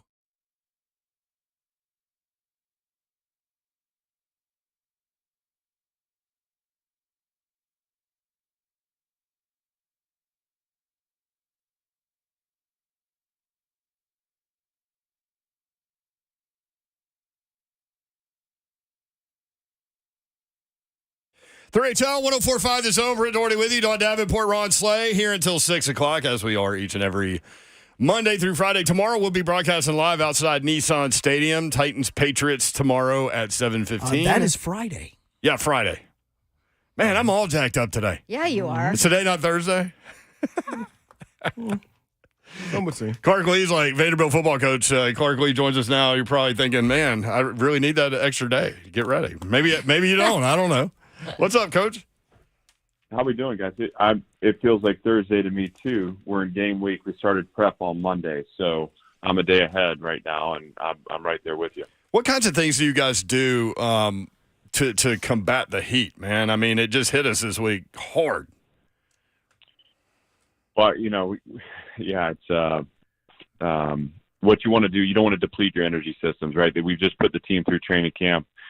Anymore, there's no longer this like kind of junction boys approach to training. I mean, we have these guys pretty much year round, and so we keep them in a decent physical condition. I do think you have to acclimatize to wearing pads and playing football, but yeah, we paid attention all camp not to run them too hot. Obviously, the last week leading up to the game, you're focused on letting them get their legs back and their bodies back recovered. And then I think because the heat, to the end of this week and to game time, you have to spend some time in the elements too, right? You want them to feel like it's not a shock to their systems when they're out in it for a while. So we've been splitting time between the indoor and outdoor and just, trying to get in it, but also being conscious of not spending too much time out there to deplete the energy systems. Well, Coach, I pulled an old quote, not an old quote, but a quote from kind of the summer from you where you said it's not about showing up anymore. It's not about having positive energy. We've demonstrated that. It's now about how we become dangerous as a football team. What is the transition for you guys as you kind of enter year 3 here? Yeah, I mean, I think the idea is that this is about playing to an identity and having a strategy that we week in, week out, that we lean on, and we play a brand of football, a style of football, no matter what the circumstances are, no matter who we're playing, no matter how we feel. Like, what you're going to get when Vanderbilt football shows up, and that's been really a focus of ours since January. When we did a kind of after action from the season last fall, just recognizing obviously moments where we showed improvement, but also moments where we just lacked like the foundation, the competitive identity. There were a lot of things that we're proud of, but also a lot of things that we saw as areas that we needed to cover ground. And so we've done that now for, we preached it, we've actualized it, we've kept it in front of us for 8 months now, and it's time for us to take it to the test in game day. And I'm excited for that. I think anytime you talk about college football, there's the element of the unknown and in the first game. And so it will be imperfect, and we'll have a better gauge of where we are and where we need to go coming out of the game. But certainly I'm excited to see all the work that we put in on display Saturday night. Vanderbilt football coach Clark Lee joins us. Hawaii at Vanderbilt, 6:30 on the SEC Network on Saturday. Coach Coach Lee, my man. All right, here we go. I'm just saying, man. You know, I always love to talk to you. You know, shoot the breeze with my guy, especially when you know. Well, let me. What? I know what this is about. This has to be about the Pro Con NBA game. I'm just saying it did happen. I want you to know, Ron. Here's what I want you to know, and this is honest to God's truth. You can ask anybody. That that Saturday we had a team meeting, and I put the first slide up there was the score of the game and a picture of Pro Con celebrating. And I said, hey, we got to take ownership. You know, when when the results don't go our way, we take ownership. So I gave some credit. We still have Wes Schelling on the team. He's a proud Firebird. So we showed some love. I appreciate that. I appreciate you don't even want to let me get into my back and forth banter. That's you. No, he getting cut you ahead off. of it. Yeah. He cut you off. He knows me. Yeah, I knew where that was going. But you got guys, man. You talking about young guys coming in and stepping up, man. You gotta fill me in on that wide receiver room. You got depth. You got experience right there. You got a leader in Shepard. Like, what are guys like Junior Sherrill? What are they gonna be able to bring to this room, and can they come along with the expectations that have been set from last year? Yeah, boy, this is a place where I'm really excited, and I think it's not just. I mean, we return guys, right? Shep is a better player right now. Mm-hmm. I mean, I've watched him in fall continue to mature and grow. I think he's really comfortable with the program, what our expectations are, and you said leadership, and I think that's exactly what he's done. He's grown comfortable being a mentor and being a guide on the field, and investing in his teammates. Quincy Skinner's a guy that had moments last year where he made big plays, had a couple touchdowns against South Carolina, had a huge catch against Kentucky on 4th and 11. And he started the year last year. He was banged up with a hamstring, and he's had a great camp. I'm excited for him to be out there. Gamarion Carter is obviously his moment last year came when he took the hitch for 80 yards against Missouri to get us within one score. He's a guy that we're excited about to see play. And then Jaden McGowan in the slot flashed for us last year. And again, I see it's just like anything. He was a true freshman a year ago, and every day I felt like I needed to check on him because it's a lot. I mean, the schedule, the grind, a high school player adjusting to it's a lot. But he right now he's in such a rhythm and just seems to have such a spring in a step and an energy about him that I'm excited for him as well. And so that group kind of sets the tone for us in terms of playmakers returning. And then there's two guys that are true freshmen that will be on the field and we'll have plays for, and that's Junior Sherrill and London Humphreys. Both those guys, local kids who have been so impressive in their approach. And, there's an element of this, Ron, where it's going to be we have to design and match their skills and create opportunities for all these guys to get their touches and to be featured. But those are good problems to have. Like, those are the problems you want to be solving as a coach. It's a big part of kind of the excitement around, game day is just seeing all these guys surrounding AJ, who we know is a very capable quarterback. And, let's see how all the magic all comes together. You mentioned one CPA guy, and I can't wait to watch London Humphreys and what he'll be able to bring to you. My kids go to CPA, so I've seen basically all of his high school games.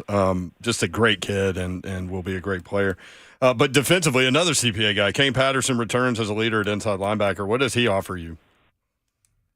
Well, he offers us a brother in Langston, too, that, becomes a pretty – we got like that was another game, Ron, at VA and CPA. We had an army of guys out there and support. But, no, Kane's development has been really impressive. He was the guy that I thought a year ago he's always been a steady leader for us, a steady presence, a hard worker. He's now earned a role as a captain in this program, which is such an impressive thing to do as a transfer. Really a good connector with his teammates. But he's grown and evolved in his game too. And we run a system on defense that ask a lot of the second level. That was, kind of that's where I cut my teeth as a coach. And so, I got used to what the system asks of those guys, and it's a little different. We're not just hunting and pecking the ball. Like they have very specific assignments and specific reads. And I think last year he was feeling his way a little bit. And so at times when you start chasing the ball around the field as a spectator, what that looks like is just there's a lot of space for the ball. And so tackles are, you're dragging a guy down, or, it's a 4-yard gain where they just create a little space, and what could have been a tackle for loss became they're on second and on schedule. Now what I see Kane doing is executing the defense. He's comfortable. He's taking angles. He's playing as one of 11 really well, and that's going to both strengthen his performance and production, but also strengthen the other 10 players on the field. And Langston too. Just while I'm on the Patterson family, I mean, Langston, Ethan Barr was out for the majority of camp with a hamstring, and Langston really stepped up and showed flashes of really strong play. He'll be out there for us too. And I'm excited to watch him get after it also. Well, they've got 2 more coming up, so I know you know that. Get the whole fam. They got twins coming up. I don't know how far I can talk about this just by nature of the recruiting rules, but I am aware of the duo that's up and coming. Yeah, that's probably safe there. What about your safeties, man? I saw the tweet, the Senior Bowl watch list with obviously Will Shepherd at wide receiver, but then DeRicky Wright and Jalen Mahoney at safety. Man, those are good players. We feel that way. I think both of them are guys that they have such potential. They both really love football, and Jalen Mahoney specifically, I think is a guy that played corner, played nickel. We played him at safety a year ago. And this is the first time he's returned to the same coordinator in the same position since he's been here. So think about that. That's incredible. And so he's got comfort back there. He's tough. He's physical. He can cover, obviously, playing corner and nickel. And so I'm just, again, I want him to. I've got the highest hopes for this season. He's earned the right to be out there, and we believe that he's of top quality in our conference. DeRicky Wright has the physical tools and the physical gifts, and he's really matured just as a person. It's been fun to watch, and to be with him on this journey. And this is a 230-pound safety that runs sub 4.5, and he has it. So now let's see it come together, where he's covering the spaces and again really confident in what he's doing on the field, and he can be a game changer for us. And the third guy in that room that's really stood out, we've had strong play from Marlon Sewell and John House through camp, but just kind of a young up and comer, Savion Riley, has really emerged through camp as a guy that's going to make a difference for us too. So we're in a much better place than we were even a year ago in that room. I think just through development and the addition of some guys, we feel like, we're starting to look like we want to look on the back end. Vanderbilt football coach Clark Lee with us on 3HL. Man, you're starting to see results, and I know you got game coming up, man, but how proud are you of a guy like Anthony Orji and what he's been able to do, man, being able to start that lineage going to the league? Yeah, Barry. I watch all his games, whether it's if I can get it live or on when they replay it. It's fun to see him out there. Smart, tough,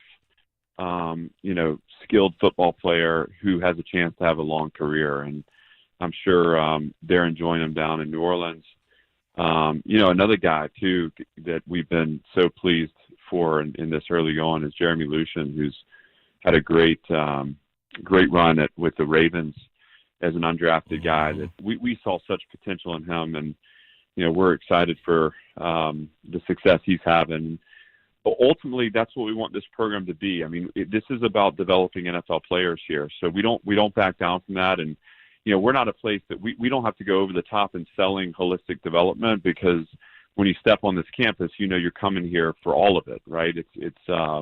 it's kind of baked into the nature of the decision for a young person. But what this program can be is a conduit to the skills and the mindset that it takes to play at the highest level, and that's what we're out here to do. And so anytime you see that guys getting that experience, and this is kind of the first wave that we're able to send up there, the guys having success, it's exciting for us, and we want more of it, right? I want to see Vanderbilt's name called in the draft, and I want to see guys going on to have long careers, and then beyond that, what a Vanderbilt man does is it launches into impact in communities after that career.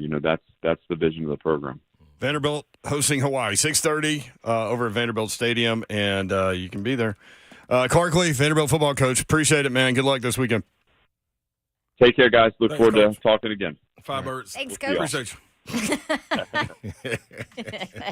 He just My shakes man. his head at Hey, you, you know, Slay. That is He's the like fir- that guy. that is the first time you've mentioned that I've been this waiting. week. I've been waiting on it. I saw it too. It was Yeah. like he was twitching because he couldn't wait to say something to Coach. Couldn't wait, baby. That's right. We had to eat crow last year. Hey, so I actually have Jordan Mahoney, who is Jalen Mahoney's brother. He plays at UMass. Oh, wow. Yeah, he's a Dope. corner. So The connections are there. talented family. Yeah, he mentioned, without being asked, Langston Patterson, get ready. You want to talk about athletic, heat-sinking missile. Goes after the ball. Young player for sure. Sam Phelan has a Titans 53-man roster at A-to-Z Sports. We'll roll through that next on 104.5 The Zone.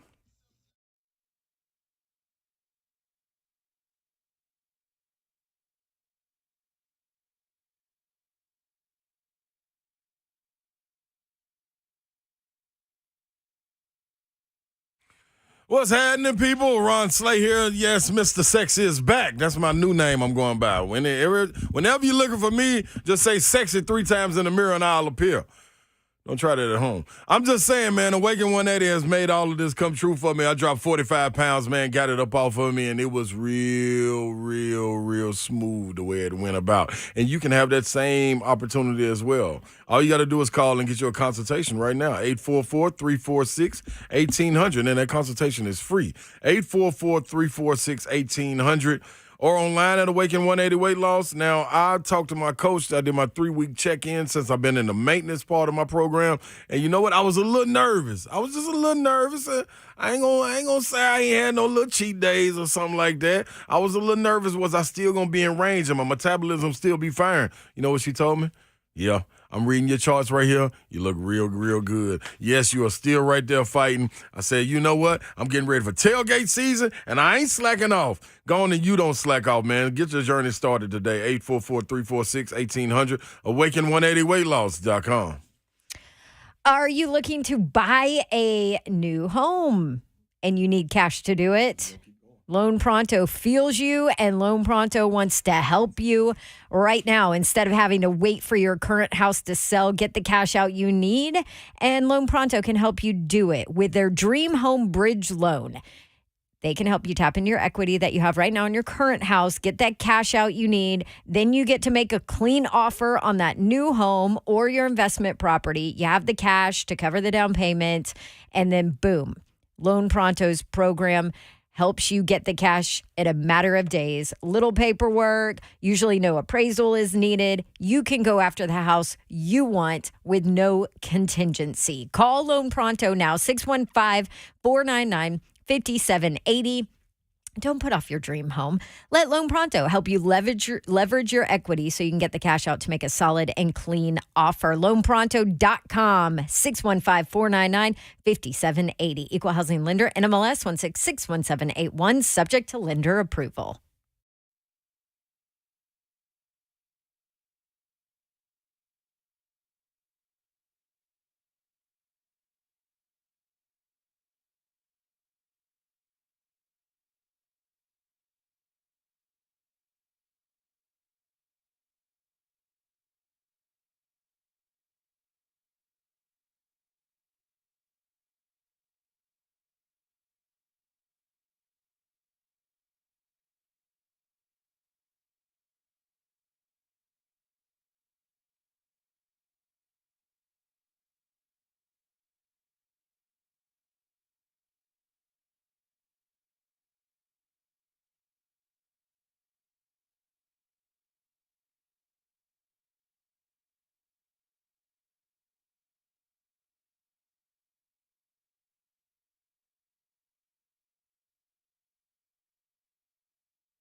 Will it ever?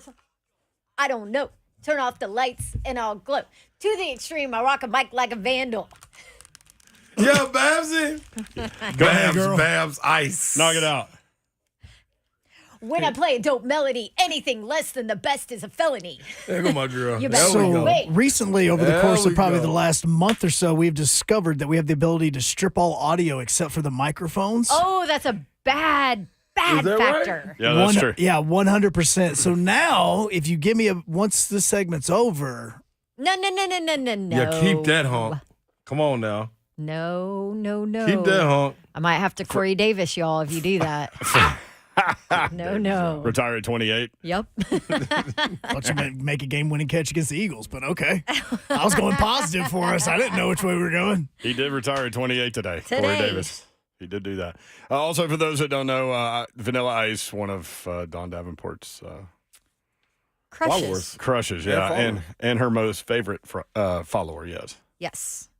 Vanilla Ice follows me on Rob Twitter, Van X, Winkle. whatever it is Ain't it now. Rob Van Winkle? Yeah. Yeah. That is a hell of a name. Yeah. Speaking of which, go look up Jim Carrey's impersonation. Trust me, you want to see that. It's hilarious. Mine is Lisa Loeb follows me for some reason. Yeah, you love that one. I do. Doesn't she live here?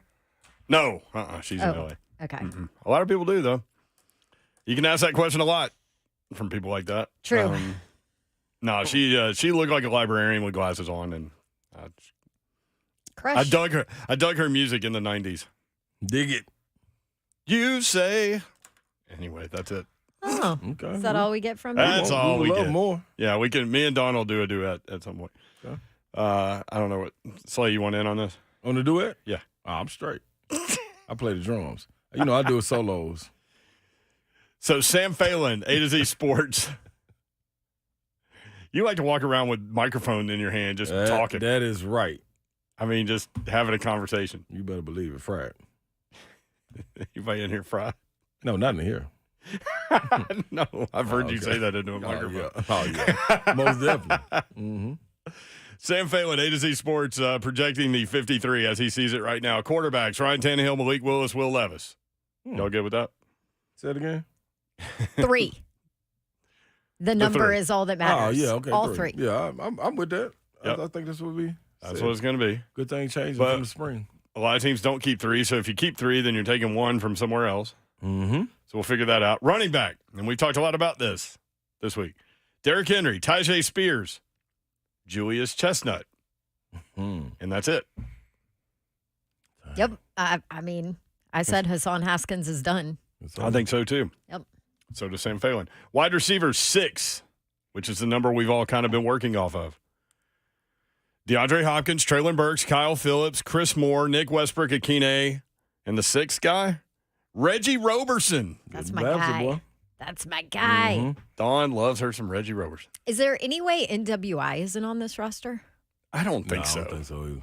Especially with Kyle. So Kyle Phillips may get put on IR, right? Like, so then you could keep another one, actually. And when he come back, you got to cut him? Yeah. Yeah. I'll send him to the practice squad. Or that. Okay. Depends. All right, that's Tight ends. Harsh. This is an interesting one here. Tight ends, 4. He's got, this is Sam Phelan, A to Z Sports. Chig, Josh Wiley. Then he's got Trayvon Wesco and Thomas Odekoyo. 4 tight ends. Okay. Let me think on that one. If somebody, How are his 6 wide receivers, 3 quarterbacks, 4 tight ends? we're getting up in numbers. I don't know about When you the go numbers. fast, you need players. Well, guess what else you need? Depth in the trenches. No, that's not So that's 16. And he's going to get to 25 on offense, like Coach Mack suggested, by keeping 9 offensive linemen. Okay. And that gets you to 25 on offense. So the 9 would be, and I think all of those kind of understand this is the starting offensive line. I mean, they really haven't deviated from this. Andre Dillard at left tackle, Peter Skoronski, the rookie at left guard, Aaron Brewer moving over to center, Daniel Brunskill at right guard, right tackle, Chris Hubbard. Then he's got Jalen Duncan, the rookie, being kept. Justin Murray at offensive tackle, Corey Levin, and Jordan Roos because of experience here. Mm-hmm.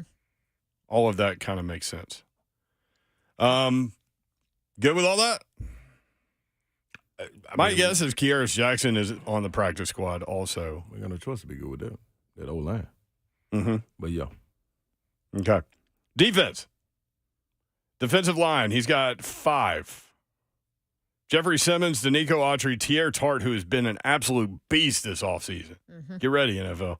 Jaden Peavy, who's had a good camp, and Jaleel Johnson. I ain't peeped Jaleel that much. Okay. Peavy.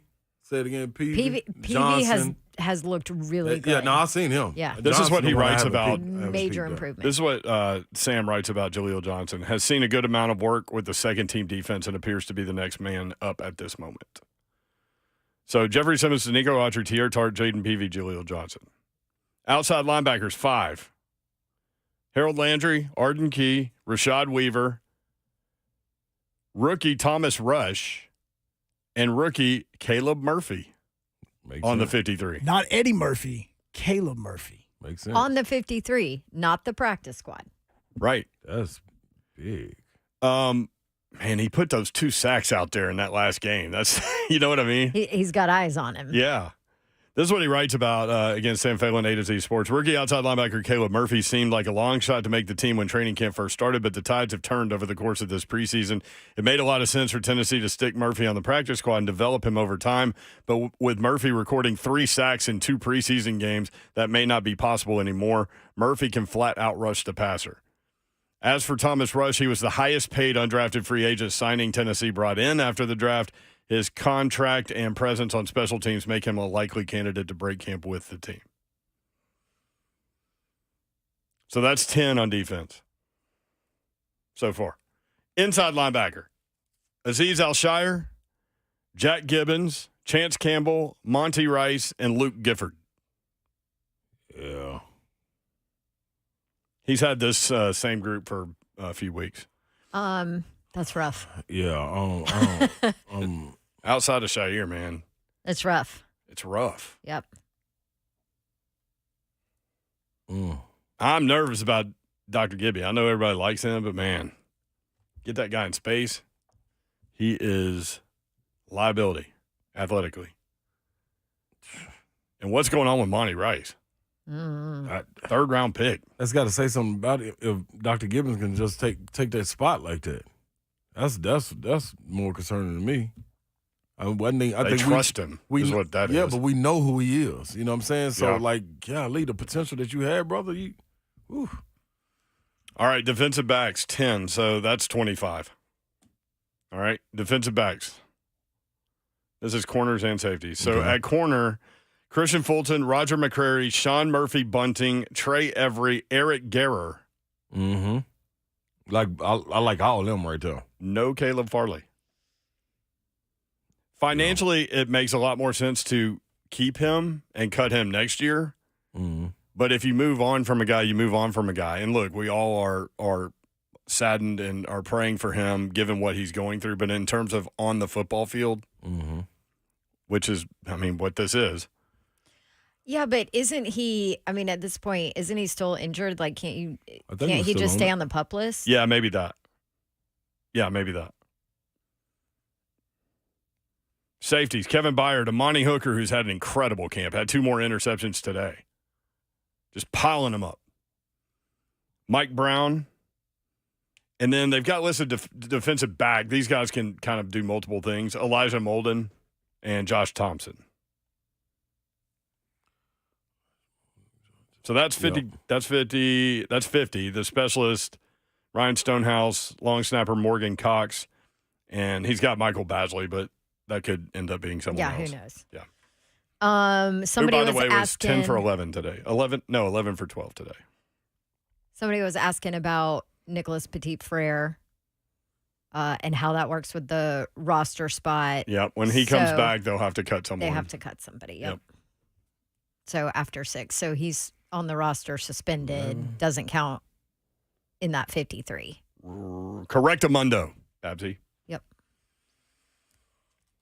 So there's 53. You can go read that at A2ZSports.com. Sam Phelan does a great job. 3HL presented by Spring Hill Heating and Cooling, springhillac.com. I'm going to go back and do a little watching on Thomas Rush. I missed him this preseason. It's a good name for an outside linebacker. Maybe you can see him Friday. Yeah.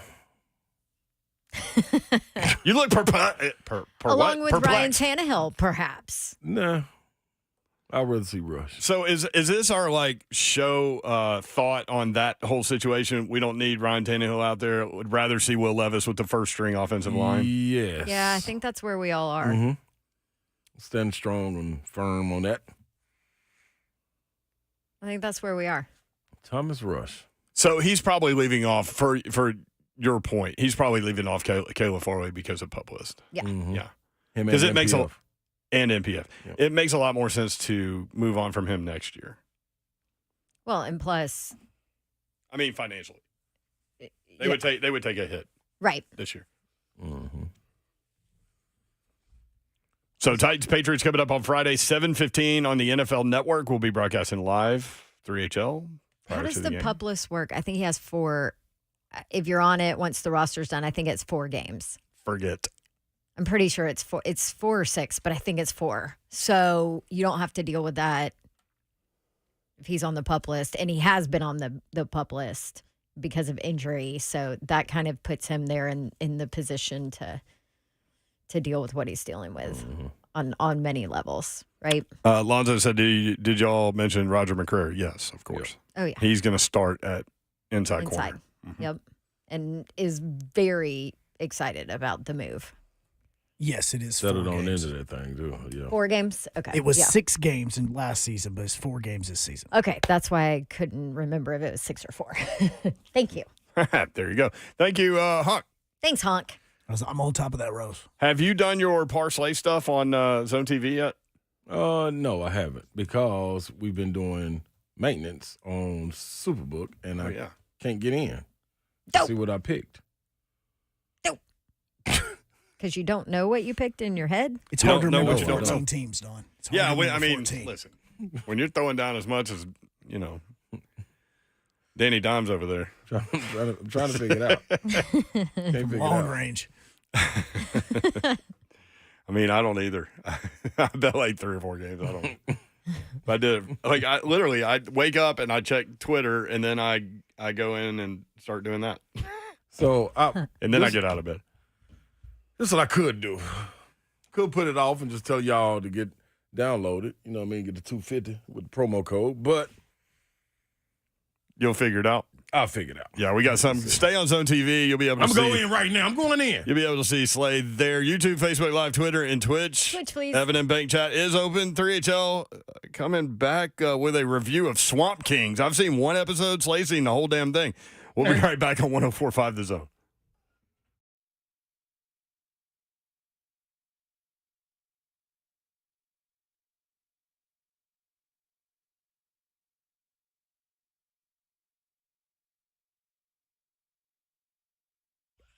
What's happening? Yes. Lights go out. What do? You panic.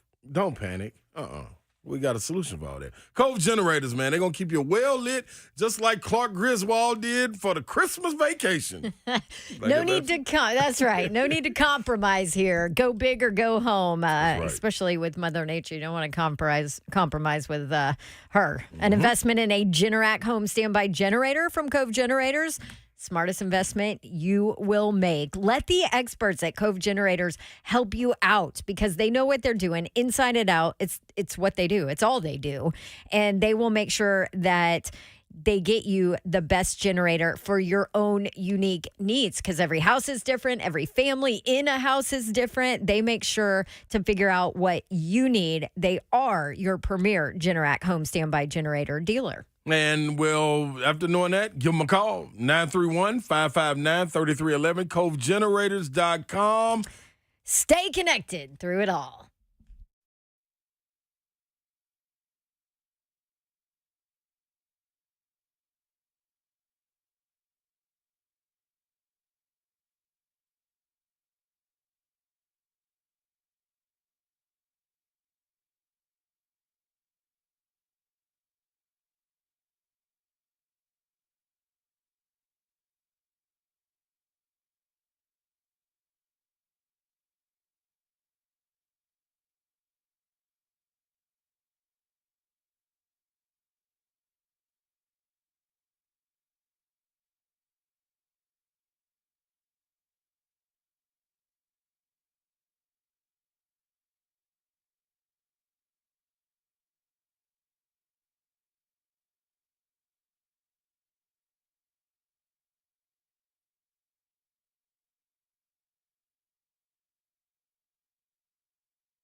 What's happening, y'all? All right, here we go. Parsley, it's up. Superbook, here we go. Download it. Go put Slay as a promo code. You get $250. $250 back in. First bet bonus, man. Whether you win or lose, they're going to make it happen for you. So here is the Parsley for tonight. This is all about baseball. Here we go.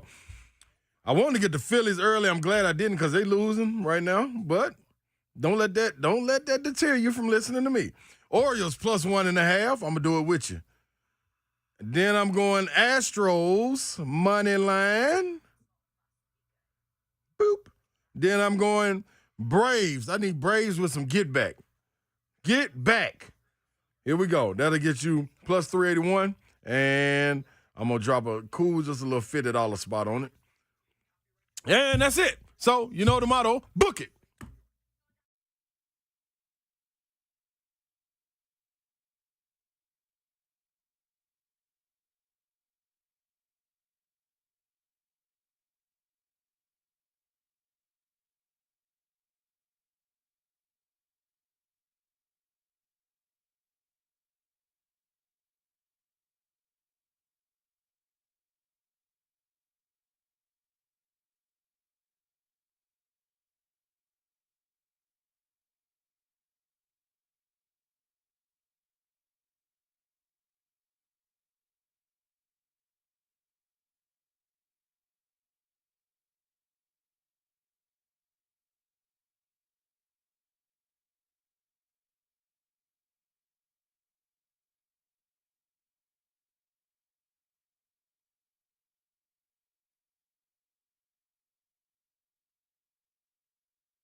On third down, Hall from the shotgun looks to his right, comes back to the middle, under some pressure. Sacked! It's not Eddie Murphy, it's Caleb Murphy! Another sack!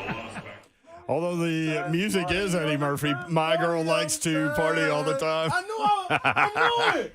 Good job, Hunk. Look at you putting it all together. Wait a minute. I like that All sound full like circle. 80s music. Good job, Hunk. All full circle, man. All full Party circle. all the time. Party all the time. Party all the time. Wow. Now you got all of us.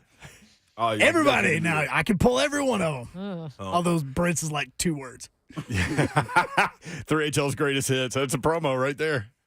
Put it on a loop. My girl likes to party all the time. That's a jam, man. He really was jamming in there. I watched Swamp Kings the first day it came out. I watched the episode 1. It's about the Florida Gators, 2005. Urban Meyer gets there. They struggle. He gets Tim Tebow. That's the whole thing. Like, a lot of people think that his offense would not have worked at Florida had he not gotten Tim Tebow. Mm-hmm. It wouldn't. And I thought that episode was awesome. Really well done. And then you start in on texting us today about Slade binge watched it. Yeah, you were trying to think through it while you were texting us. Like, I really don't know what to think about this. Like, I thought it just kind of leveled off for the excitement that was built up around it and coming off the heels of the Johnny Manziel story. Right. I just think that Johnny Manziel was so transparent. That whole doc was so transparent. And I understand that some people couldn't have had their piece said in it, like Aaron Hernandez, but other people. That's its own documentary. That's its own documentary, right.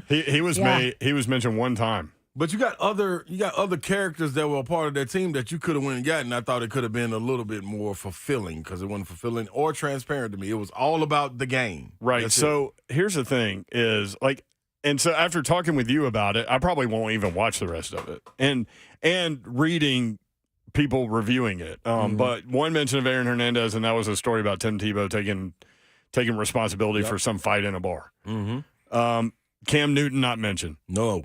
And maybe people don't know. I don't know. But he was at Florida. Yep. Got in trouble with a stolen laptop situation. Threw it out the window, and they came in his dorm room, and they found it in the bushes downstairs. He ended up transferring to Auburn in a very famous situation. Percy Harvin went after Worked out well at Auburn. Very well. Won a national title. Percy Harvin went after his wide receivers coach at some point. That wasn't mentioned. None of that. Urban's health issue was a big part of what was going on down there, not mentioned. Like literally him faking the heart issue so that he could retire because he lost to Nick Saban? That wasn't even talked about? Nope. His wife's 911 call, none of it. Like, I needed I need more transparency. We know what happened on the field. Here's the thing. Don't call it untold. Yeah, there you go. Call it propaganda. Swamp Kings. Swampganda. Fluff piece. Swamp Kings. That's what But it was. who was in charge of actually directing and doing it all? I think I had heard that it was like somebody overseas. Really? It was kind of like that way with Hall of Shame, too, that came out last week. You thought it would be all about Barry Bonds, and 90% of it was about Tim Montgomery. Really? Yes. I just saw the clip of that on Netflix before I watched it. They mention Barry Bonds, and they'll talk openly about Tim Montgomery. But the moment that he starts getting questions about Barry Bonds, oh yeah, he starts. I didn't do anything. Like it was one of those. So they just mention Bonds in passing a bunch. I feel like in these kind of things, like you at least have to have somebody tied into it besides your subjects, right? That knows about it, that was there, or that lived in the area, something that was all about that era. And it doesn't have to agree with what whoever is based on. You know what I'm saying? Yeah. And it'd be respected. If I was going to do a story about me, I would definitely have Chris Lowe in it. Like, even if Chris Lowe going to tell some of the bad, it's respected. It is what it is. It's still going to be my guy. It's just part of it. You just need to know if the snake's going to be in it. Is the snake going to be in it? The snake can't make it. Snake on the cutting room floor? The snake affects other people. Else. Yeah, I don't know what. Yeah, it does. There might have been a purchase of a snake that may or may not have been let loose in Knoxville. Yeah. When you figured out, See, this is what has happened in the Everglades. Yeah. That's why our That's ecosystem is totally screwed You up. won't find any people like you, Ron. Shame on them. Any kind of animal, Shame on amphibian, you. reptile, you'll find it in the Everglades. Yeah. That's why they have these big electric fences over there. Like you can't get in crazy. there. They only let you in where they want you in. Too many stars, though, on that team, and too much of a story around it for them 4 or 5 years for it not to be. Like, once I started watching it, like, I should have had to have texted you guys all night long about it, and I didn't. How many episodes is this? 4. So it's 4 episodes of nothing? It ain't nothing. The first one's good. And honestly, all of them are cool, but it's only about the game. That's it. Like, it's nothing else. The build no up, backstory. No. It's Fluff piece. Yeah, I'm cool on it. Something a university might put out. Yes. But I will say they had the offensive lineman that was telling them. He told. That's why they probably cut his part short. Offensive lineman forgot his name. He was like, man, listen. Stuff happens down there. Police, judges, mayors, whoever it is, the U of F runs this city. Ain't no ifs, ands, or buts about it. You wonder why I get swept under the rug? Because Florida pays these people. It's no question about it. That was his last comment. Then you never saw him again. Isn't that like the genesis of why Aaron Hernandez got away with so much? Is because that's why he ended up saying it. Because of everything that. Yeah, that's exactly why he ended up saying it. But listen, that's not. That's not just right. Exactly. I was about to say Tallahassee. It's just that not everywhere. too, but that's not. That's not just Gainesville. That's a lot of college towns. Yeah.